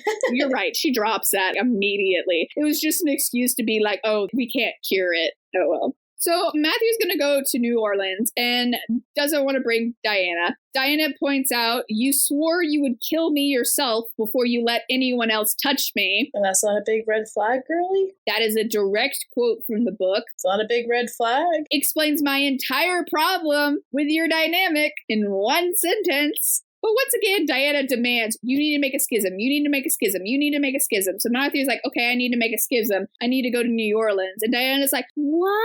Real world consequences? You have to be away from me to do this thing I keep telling you to do? You have to put work into it? I'm so confused. Yeah, shocking. I hate her. She lives in a fairy tale, even when she's in fiction. Honestly, yeah, she does. So anyway, Matthew and Diana are separated now, and if you think anything interesting was going to come of that, it doesn't. No. Diana decides to leave New Haven and go to Europe. Phoebe is apparently away from Marcus, and Diana's all concerned about Phoebe's reaction to being away from Marcus, and Gallo's like, oh, don't worry about her. She'll figure it out. Ma'am, the first time Matthew left your side for 3 days, you cried witch water and almost drowned yourself. Yeah. You are not the same. I can't. Anyway, so they go to Europe, and so Gallowglass thinks they're going to Sept Towers, but actually they're going to London because she's going to try to get the book. Duh! Obviously, because she has a job to do. Do you think anything's interesting going to come out of this? Not really. So Gallowglass gets Sarah, Yezebo, and Fernando. So this is the part where Yezebo's like, hey, Gerbert, I'm leaving. And Gerbert's like, cool, bye. And then he's like, don't you go cavorting? Is that what it is? Don't you go running around with those other people. She's like, I'm not. I'm going back to Sept Towers. Bye. Goes immediately to London. Yeah. Gerbert, you couldn't have sent one spy? No, he took her word for it. You are one letter away from baby food, and you deserve that. So Phoebe helps her with the research and asks something about Jack. And Diana decides to keep the secret because Jack's story is Matthew's to tell. Why? You are literally his mom. This is both of you. You're also literally the reason Matthew didn't chop his ear off, so... You're the reason he's alive! Yeah. Why is this Matthew's secret? Anyway, it's stupid. It's just to be like, oh, I'm taking Yezebo's advice, except not really. Yeah. At all. I don't understand. She's so wishy-washy. Just pick a lane. Phoebe picked a lane and we love her. Yeah. Gallowglass has a lane and we love him. Fernando does. Sarah does. Yeah. Yezebo's eh. Yeah, Yezebo doesn't have a lane. Matthew doesn't. Diana doesn't. Pick one. Ugh. Yeah. Is Yezebo this crazy murdering psychopath that loves to talk about her battles? Or is she just a little mouse that won't say anything when Baldwin is taking over her house and threatening to throw her out? Yeah. Won't do anything there, but totally fine to tell the story about all the battles she's won because she's so ruthless. Sure, Jan. So Phoebe finds out that the last page has been sold recently, and Yezebo sets up this meeting with her boss, so confidential, whatever. And they get a name or a city. I think they got a name. I don't think they got a place. Diana had to do that big old spell to get the place. You're right. They had a name, and so they decided to do a spell to find where he is. And this is the only time they actually do magic. beside Diana being like, oh, and the cords rounded themselves to make knots. And I don't know. It was interesting in last book, but this book it was okay. You're making knots. Cool. Woo, magic. Anyway. Nuts, yay. But they do this massive spell and it's really interesting, and that's never going to happen again. So also, Sarah calls out Diana for acting like a vampire when she's a witch. Yes, 100%. Since this book started, she would rather her murderous mother-in-law, that's not even her mother-in-law, over her own aunt. Yes. She is drowning in vampires, knows their politics, not this point, but will take over a vampire place in the congregation. Yes. And then Matthew's all like, I can't imagine her as anything other than a witch. She's already basically a vampire. Just turn her into one so you can stop being a sad boy. She's a vampire. You have brainwashed her. How do you groom a 30-something-year-old? You have brainwashed her to be a vampire. Yeah, she's more vampire than witch. Like, just turn her into both. Really terrify the congregation at this point, man. Witches are better. I'd rather be a witch than a vampire. I don't think I want to live forever. Honestly, that sounds exhausting. So Sarah decides to take her to her old house to ground her. Mm-hmm. What? And this ends with her not going that way, but going to the direction of Mary's, her alchemy friend from last book. So she doesn't even go to her house. This was such a stupid reason to leave the house. So, like, just have her go to Mary's. Be like, hey, I want to go to see Mary's. I want to experience the city and think about how it was in the old time and then the new time. You didn't have to have this weird grounding thing that never happened. Yeah, you have to remember who you are. That's not who she is. That was 6 months of her life. That would make foreign exchange students like, that's where you come from. This is stupid. It's just an excuse for her to run into a member of the London Coven. There's so many ways you could have done that. Oh, also Matthew sends pictures instead of words, so the congregation doesn't understand. Even though wasn't he just like not a single text? Pictures are worth 1,000 words. Literally, digitally, they are. There is so much information that is gathered to a picture when you take one. Yeah. Let alone send one. This is a terrible idea. You should have done what Gallaglass and Yezebo did and come up with a code. You might as well type out hanging out with Jack and da-da-da-da-da because he takes pictures and other people are in them. He takes pictures of locations. She takes a picture of locations. You don't think the congregation couldn't track that down? They don't, because that would be smart of the congregation and you find out they're actually idiots, but yeah. No, do not do that. That is a terrible idea. I can't. But yeah. So I am actually surprised talking about the location spell and whatnot. I was shocked. I was betting either Knox or Benjamin had the last one. Yeah, that would make it more exciting, right? So I was shocked. It's a Damon named Timothy. On a side note, once again, what are the point of Damons? We were hoping the third book would give us Damon stuff. They're just there. Like the first book was vampires. The second one was witches. And we were like, oh, third one could be Damons. No, they don't need to exist in this book at all. They really don't. Or this book series. But I will say there was kind of a funny moment. When I was reading the Weston thing, there was a page turn in a very funny place. So I'll read to you. Chipping Weston was the type of picturesque English village where novelists like to set their, turn page, murder mysteries. That got a chuckle out of me. That has nothing to do with the book. That just has everything to do with the editing and the page layout on Kindle. Yeah. That was hilarious. So unintentional, but it felt me with such joy. But yeah, there's a random Damon who has dachshunds, because of course he does. And he's not going to give her the page or let her buy the page or borrow the page, but he'll totally give her the... What are we doing here? Semantics. What is this nonsense? And his obsession with dachshunds. I want more information on the dachshunds and less of the semantics game. I thought there was way more dachshunds than it was. It was like 2 dachshunds. I was imagining like 8. I think it was like 4 or something like that. They named them at one point. It is 4 of them. He gives all of them names because of course he does. I had to write down all of those names. Yes, absolutely. They're the most important characters. I now know how to spell dachshund very well. There's 6 of them. Oh. So it's Hansel, Gretel, Oscar, Molly, Rusty, and Puddles. I would have loved to learn more about the dachshunds. So yeah, getting the pages was so anticlimactic. It was literally, oh, sufficient enough plot has passed. We did some trickery, but we didn't even get to see how Yezebo got the name. That would have been interesting, but no, we have to skip that. And then she just gets handed it by Andrew Hubbard, and she gets handed it by Timothy. There was no massive hunt throughout the world. There was no puzzle solving, and it didn't even have to be puzzles, but like something. But it's just, nope, we just get handed the pages. One of them by a random Damon. Who apparently was in book 1? Yes, he was. He was in book 1. I did remember him when she mentioned it. Yay, apparently he's a millionaire because he's able to buy that page. Hey, have questions about everything? And he's like, this is my grandfather. And you're like, oh, okay. Yeah, he knows that the book is made of people. And it's like, oh, great. Thank you.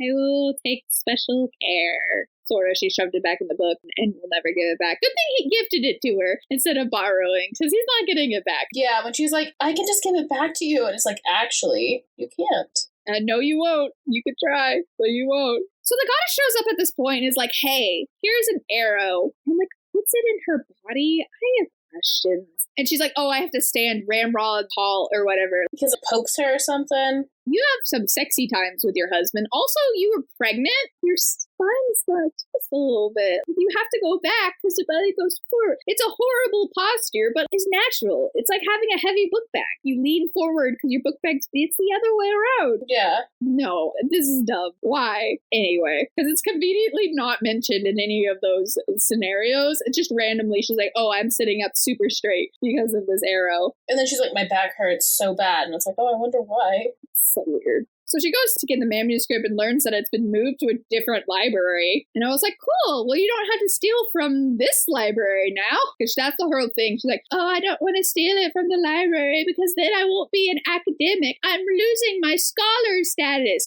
Shut up. Yeah. With all of the Claremont's power and influence and money, they can literally buy you first editions of any book you want. You do not need this library anymore. This happens in the book. Hamish buys her first editions of a bunch of books that supposedly she could only get in a library. Yeah, but they're like, just kidding. You could just publish things for fun. Yeah. It's a very stupid line. It's like, no, but I'm a scholar. Like, you don't care about teaching. At no point you're like, I miss my students. No, she just wants to research. She's just researching, which she can do from the comfort of her own home. Yeah. Anyway, Benjamin, to the surprise of no one, is still in Oxford. Oh, sorry. To the surprise of only Diana and the rest of her team. Yezebo leaves to go on a tour?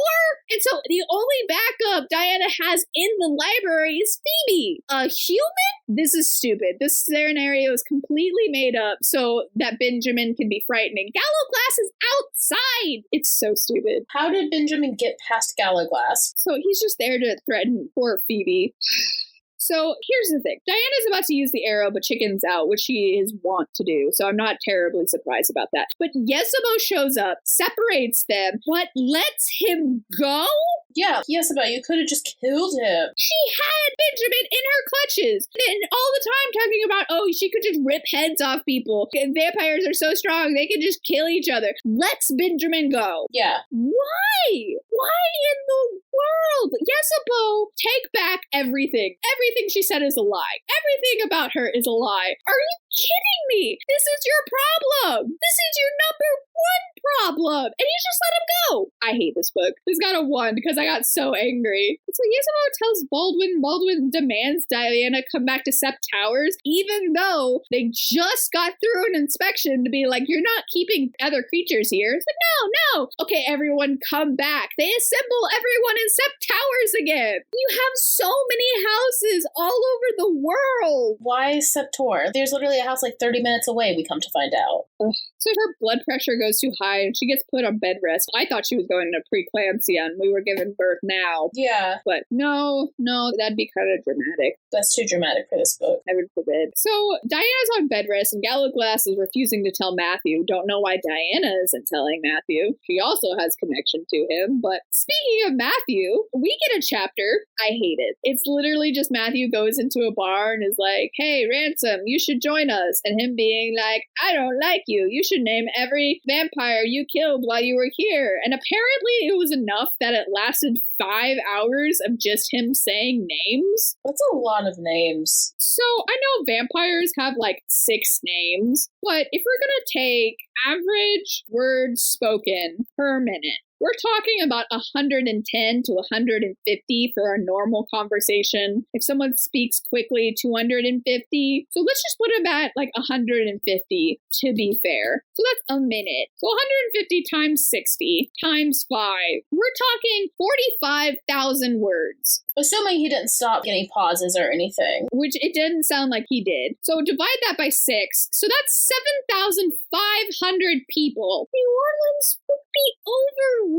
Even at what is their current population? It's going to be a little more than it probably was. Let's say 2014 population. So 384,228. Still a decent chunk. Well, 7,000 of them being vampires? That's nuts. And then all of a sudden get murdered? That's going to cause an issue in the economy. This is going to be like a serial killer. No one notices that 7,000 people went missing. Let's say it's shorter. Let's say he took time. Let me clear all of this out. Okay, what's a slow pace? Let's say 50 words per minute. He was having some difficulty for some reason. Okay, times 60 times 5. Divided by 6, because they all have 6 names or something. That's still 2,500 people. They're gonna know. Anyway, I bet it was supposed to be like, oh yeah, I killed so many people, but don't actually do the math. I did the math. I am angry. The economy would take such a dip from that alone. Yeah. Let alone, like, let's say you got rid of all the bodies. People aren't going to notice, hey, where did all of these people go? Like, say, Ransom. If you pulled Ransom, the owner of the oldest club in New Orleans just suddenly vanishes. That's not suspicious. I didn't like the scene at all. It was dumb. And so he names all of them, so Ransom is now beholden to him, and so now he can form his own schism. That is the only Matthew chapter we really get. He goes back to the house he's staying at, where Marcus is, and Fernando and Chris are there? Why is Chris in New Orleans? He should be at Yale. Yeah. There is nothing for him in New Orleans. I don't understand. It pisses him off so bad it sends him into a 2-week blood rage or something like that? I don't know. Yeah, Fernando's like, oh, you should make a baby cradle and teach Jack how to do it, and that helps his blood rage somehow. I don't know. Why is he still in New Orleans? And I know it's like, oh, I don't want to return to her with blood rage, I guess, but yeah, it's just been 2 weeks making baby cradles, and it made it sound like he made like 6. He just had 2 later, and it's like, oh. Yeah. Weird. So yeah, Diana now just helps random London witches with their spells. They're like, hey, this didn't work. And she's like, oh yeah, because your 5th knot wasn't tied properly. It just all sounds like gobbledygook at this point. Yeah, they're just trying to fill space. This book could have been about 200 pages shorter, honestly. Yeah, it's just buzzwords at this point, like synergy. Talk about synergy to me for a little bit, Diana.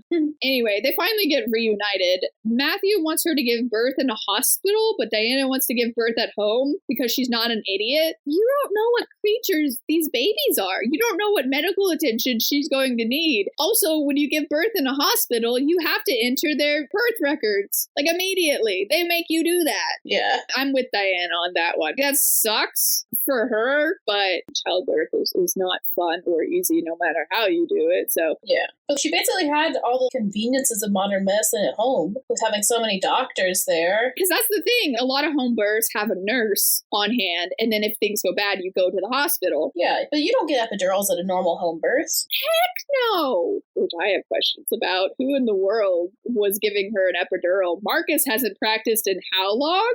A while. I mean, granted, he's a vampire, so he has very steady hands, but I don't know. Still, that's not something you want to go wrong. Yeah, no, epidurals, like, I was so thankful for it, but, like, that was scary. I sat so still. Anyway, that was a weird switch. I thought Matthew was going to be the one who was like, no, you have to have it at home, and Diana was going to be the one like, no, I want to have it in a hospital. But he's also like the overprotective medical dude. Except when he decides to make fences and repair roofs. Yeah, except for then. Anyway. Diana goes into labor because of Benjamin. And the most unrealistic thing about the book is they're like, oh, Diana, we're focusing on how close together your contractions are. I don't know about a normal birth, but mine were trash. At no point were they mentioned. They were all over the place the entire time. But the most unrealistic thing to me this entire time is they don't mention dilation numbers at any point. Until all of a sudden, oh, that sounds like a 10. That sounds like a 10!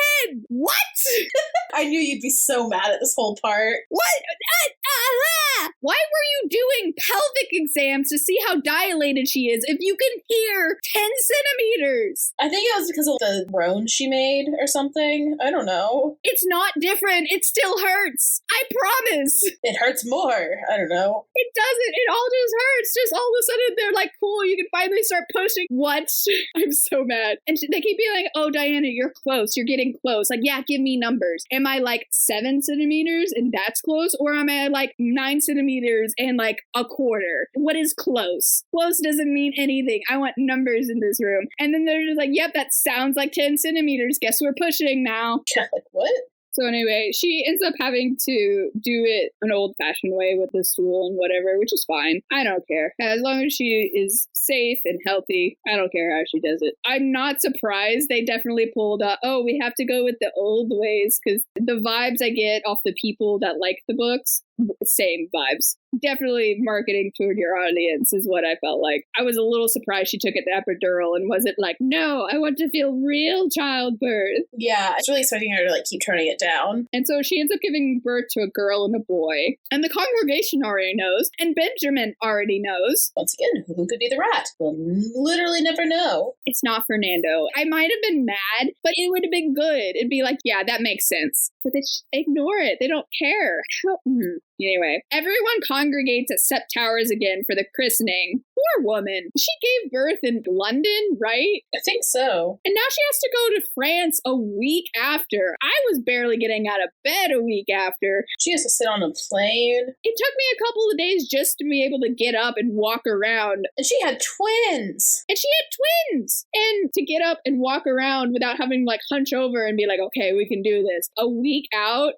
I'm not going on a plane a week out. You're carrying me onto that plane if you want me on it. Anyway, they named Rebecca and Philip. Of course. We could have kept Felipe, but that's beside the point. Philip. Rebecca and Philip. Rebecca doesn't seem to be digesting milk. Shocking. Who would have thought this would happen? Yeah, and so Diana switches to blood, and Matthew's so mad. Didn't want her to do it and gets mad at her. No, like a week out, that is terrifying. If your baby just stops eating, she gave birth a little early, so they're probably like 6 pounds something. They lose weight so quickly and so easily. You have to be feeding them literally constantly, hoping to goodness that they get some fat on them. I would kill Matthew before I let my baby starve. Yeah, Matthew, your daughter's going to die. Take my blood all day long. We'll get her normal ways as soon as we can, but we're not going to ignore this. She needs to eat food. She needs blood. This is happening. Don't you dare go having children and then not giving them sustenance. I would have killed Matthew before I let him be uppity about that. Yeah. No, you do not mess with week out baby. That is so scary.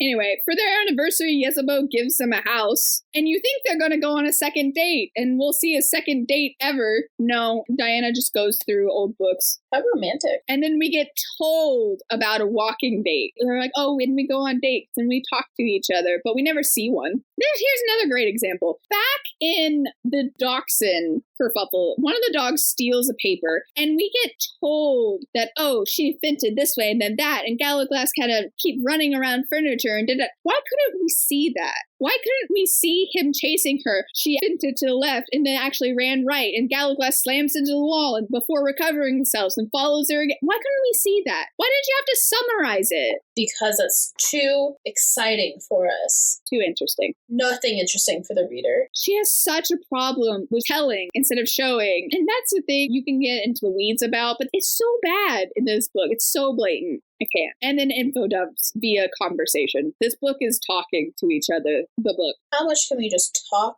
about this? So the christening happens, and the first thing they do is, okay, riddle me this. Diana doesn't want the goddess to have anything to do with her children. She's dead set upon it. She wants her to have nothing to do with them because her life is now in the goddess's hands, and that is terrible. Yeah. Literally verbatim. The quote is, I lifted Philip to the sky, offering him to the goddess and the elements of fire, air, earth, and water. What? She changed her mind. apparently. Also, the Catholic is totally cool with the pagan ritual, which was interesting. He's the one that planned it. He was all like, I figured since this is how you worship or whatever, we'll just do both. So they do that, which is kind of cool. Now, the real question is, do they just cancel each other out? They seem to build onto each other, because one's just about names, and the other is a baptism. Yeah, that's true. So they do the baptism, and Baldwin shows up at the end to welcome the children to the family, which is just super rude. You know, he was outside the church listening, be like, now I can make my dramatic entrance. And granted, Baldwin was being rude, but Matthew decides right then that that is the time to pull out this piece of paper and be like, we're our own people, we're our own branch. You couldn't have done this yesterday?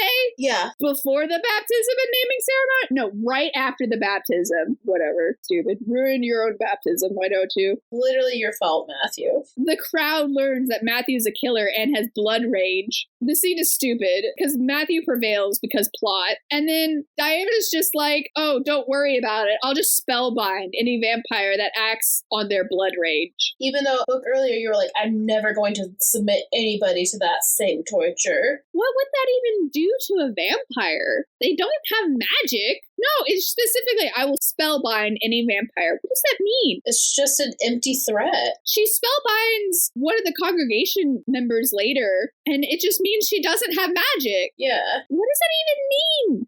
Anyway, so Matthew finds clues about Benjamin in a letter that Godfrey sent to Felipe. Why does he not have this in one of his memories? Anyway, because Felipe was having Godfrey check up on Benjamin. So it was one of his schemes, one of his plots. He knew that Benjamin was alive. Anyway, Christmas! Just gonna throw that in there. Is this a dark fantasy or a cozy one? Both. I can't take the total shifts. And once again, Diana and Matthew are going to split up. Diana's going to go to Oxford and she's going to get that book. And Matthew's going to go hunt down Benjamin so he could be a damsel in distress later. So they plan to break in and get in the place really easily. Like, it's not hard. It's not even a break-in, honestly. It's not as nerve-wracking as I was expecting it to be. It was actually very boring. Somehow you made a heist boring. Yeah. She disables a witch security system, which they already know you're there. You disabled it, but that doesn't mean they didn't see you go in. Like, you put a hat on one of those hands. You stood there for a few minutes trying to figure out what to do. It's like all those movies where it's like, oh, they look into the camera before they spray paint it black or something. It's dumb. Anyway, she works magic and she finds the book. Once again, she's like, oh, will I ever be a scholar again? No one cares, Diana. So she has the book, she adds the pages back, and the book becomes part of Diana, but it goes too fast for Diana to keep up. But she gets something about her children being the answering to a prophecy at the very end. Which hasn't that been hinted at before? So many times. So many times. Then the book is blank, but inside Diana.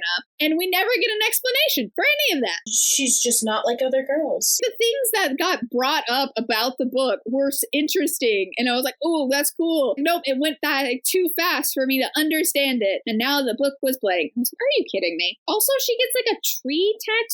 And you can see the tree twigs. It's like on her scalp. On her scalp, you can see it coming up with her hair. That's unfortunate. Yeah, Diana's gotta look scary. Low-key, like a freak show. Honey, I don't think you need to be worrying about being a scholar anymore. I think they're going to judge you by your tattoos. Yeah, the roots onto your forehead like that. You gotta cut some bangs now, girlfriend. Academia is known for being rather liberal arts, but also conservative dress. Yes. Pretty hardcore. And that's just unfortunate for her. She didn't get to pick any of them. Anyway, to the surprise of no one, Benjamin has Matthew, and he let himself get caught to force Benjamin to make his next move. Yeah. Which he doesn't. No. That doesn't happen. What happens is the Knights of Lazarus and Diana do a siege to capture Matthew again. Your plan didn't work. At least it didn't work the way you thought it would. It was weird. Also, Peter Knox is super like, hey, we're here. You learn that Benjamin was the one who owned a Nazi camp because of course he did. Whatever. So before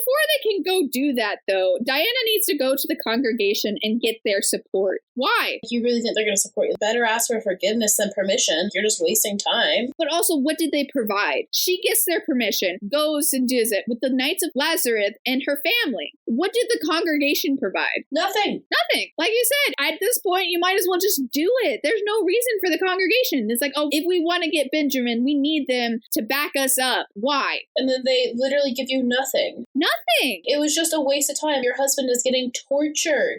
Yeah, it's so stupid. She spellbinds Satu. It's not even that rewarding, honestly. Yeah. And we find out Satu is also a weaver. Cool. You're a traitor to your race. Awesome. Because you're letting this Benjamin... Peter Knox and her are just letting this happen. They're just a traitor to their own race. Yeah. To let Benjamin be doing this. Peter Knox was not a great person, but to just have him co-sign everything Benjamin does, how do you do Peter Knox dirty? So here's another example of, let's ignore the interesting thing. There are 3 votes. And Diana's like, hey, this is the thing I want to do. And apparently it breaks out total conversations and people are pointing fingers to each other. And then it skips to after the first vote. And she's about to go in there for the second vote. Why? That was the tea. Why are they pointing fingers? Who's pointing fingers at who? What's happening? What?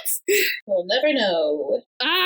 Anyway, one of the random members that just so happened to be on the committee that they were like, oh, she's too old to be on here, but goes anyway. Good thing Peter Knox is off the congregation. She reveals she's a descendant of a weaver and Benjamin. How did no one notice? She's like, oh, I'm 170. Yeah. No one noticed this? She has to be in a coven. That's how this works. She was on the congregation. No vampire was keeping track of her. She just slipped through the cracks. Yeah, they weren't like, you've been alive for a long time, man. 170. Okay, fine. She's like, see, I proved that they're not monsters. Sort of? I don't know. Anyway. Apparently a daemon and a vampire are hooking up, which is freaking hypocrites, but okay. She wins the third vote and heads out immediately. And then she gets there and she's been waiting for 3 days, but refuses to wait until twilight when it's the best advantage. Come on. Are you serious? I can't. Anyway, this is my least favorite scene in the whole book because the knights go into the tunnel and fight a bunch, and so we don't get to see any of that. Marcus shows up and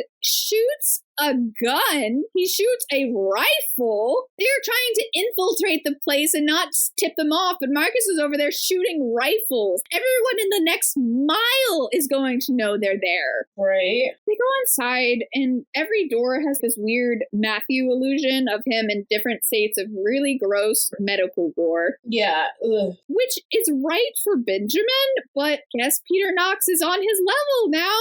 I guess so. We haven't seen him in 2 books, and he was all like talky talk, but I don't know. Anyway, Diana confronts Knox first. I don't know. Given where he started, I would have preferred an arc where he was a bittersweet one, where he turned on Benjamin at some point. Because even he has to be like, oh, the Book of Life isn't worth this. We're literally losing so many witches to this crazy person. Yeah. But no. So he's just like, yeah, I totally killed your parents. And I'm a terrible person. He just literally says nasty things while Diana does super basic rhymes. Yeah. She does the 9 knots, and each of them has a couplet. Either that or it's an A-B. I could not tell you. The most basic rhymes for like 3 pages. Okay. I waited 500 pages for that. Cool. So Diana confronts Benjamin. If he moves, Matthew dies. That's such a stupid... You want to keep him alive. What is your plan long term if you manage to best Diana here? It's really stupid. And I'm surprised he hasn't gotten caught yet. But Jezebel and Baldwin show up, but don't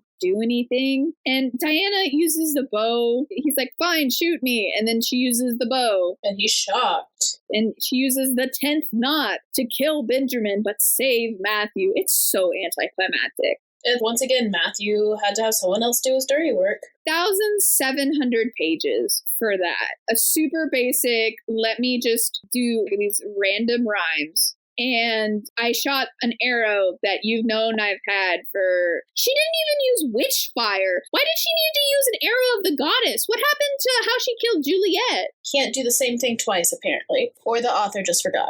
Yeah, she doesn't use witch water. She doesn't use any of the other elements. That would have been so much more interesting using the elements to fight that. No.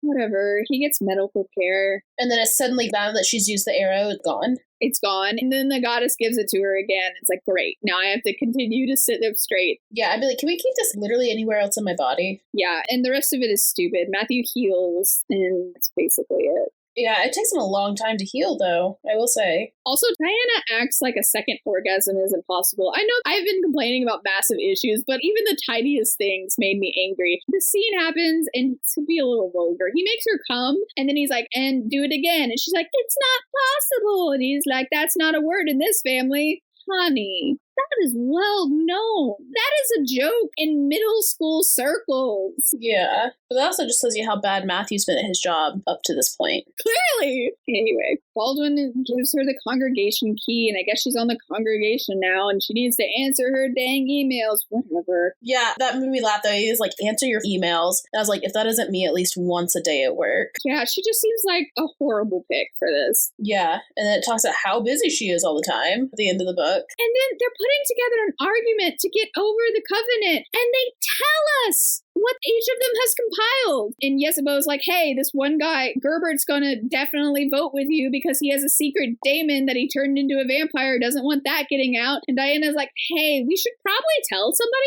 that he's doing that. And they're like, nah, in time. Hey, not even no, we can use this against him, keep him on the council, and that's better. No, just like, well, okay, fine, whatever. Can't even use that strategically. So this whole thing works out. Weavers and blood rage vampires can mate because they both have daemon blood. Are you kidding me? And don't worry, guys. In the end, there's no monsters, just humans with differences. Yeah, and they start telling people about it. Duh? I mean, that's why all of them are humanoids. Literally, they are all humans except one of them, two of them have an extra pair of chromosomes, and one of them has one extra chromosome. They are literally humans, but different. We knew this in the first book. Why? It's earth-shattering. But if that's true, why can't they just mate then? Why do they have to specifically be David? I am so confused. If they aren't different species, why can't they mate? Because...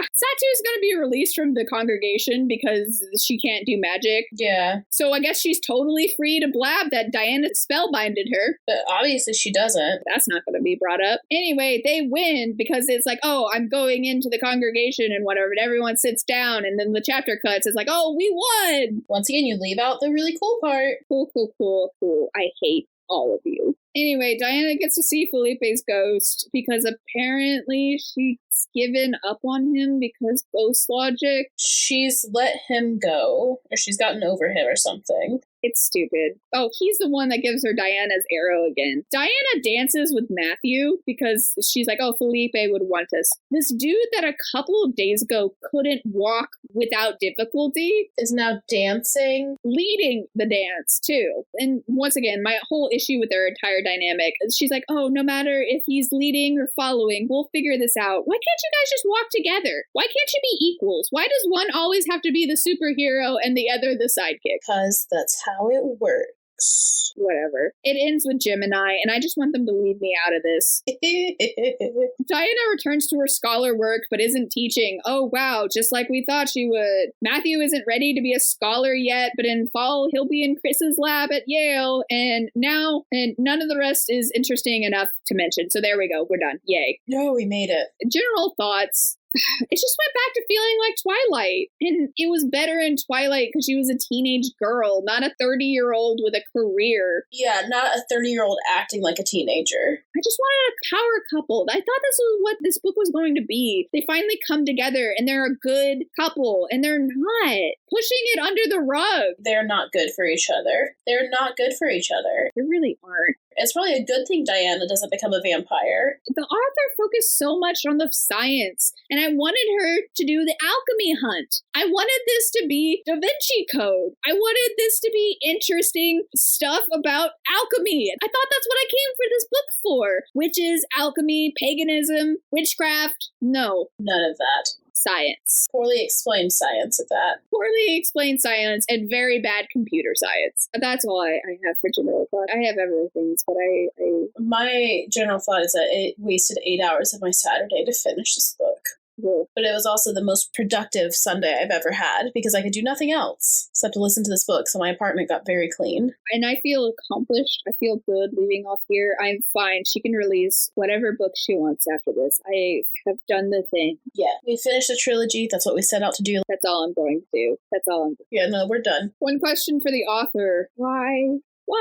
Was she just really rushed with the publishing schedule? Because even for her books, this one was unpolished. Yeah. There were so many dropped subplots. There were so many things that completely changed one chapter to the next. So many things, like from the first two books, that just don't come up. Yeah, like lots of things that it was like, oh, it happened. My one question is, will Gallowglass get a happy ending? I need to know that. I need him to get over Diana and find someone worth him. Yes, I'm just going to tell you right now, yes. Good.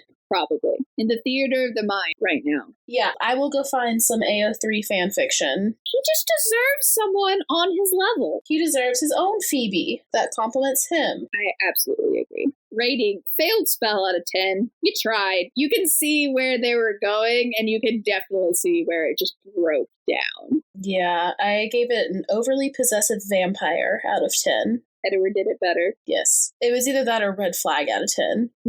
No, this is a Chinese parade. So many red flags. So many. It's just red all over. Read it again? No. No. I'm still trying to figure out how to burn it on my Kindle. Favorite of the series. If I had to read one of these or die, because that's where I'm at, I'd pick Shadow of Night. Yeah, I kept just thinking about Shadow of Night and being like, that one wasn't terrible. I thoroughly enjoyed reading that one, surprisingly. I enjoyed it more than this one. It was her strongest stuff, even though I wasn't 100% into the time period, because I just feel like it's overdone. It was done well. I felt like I learned something. Yeah, exactly. I even gave that one, like, what did I give it? I gave it 3 stars. That's pretty good. Yeah, it was a decent one. What'd you give the first one? I think 2. 2 stars? And then this one got 1 because, wow, that ending was lame. The side characters pulled it up from 1 star to 2 stars for me. I was mad. I was so mad. The side characters saved it. I was so mad. But have you read this book? What spell would you love to create? Do you have any book recommendations for us? Tell us all about it in the comments below. If you like the video, hit like. And if you're enjoying yourself, hit subscribe for more. Thanks for exploring the Book of Life with us. Join us next time when we'll be covering So This Is Love by Elizabeth Lim. I'm Sam Reiner. And I'm Hannah Rossell. And we hope to see you and a friend here next time. Escape With Me Book Club is a Lunar Skulk production. Check us out on TikTok or Instagram to keep up to date with us. Lunar_SKULK.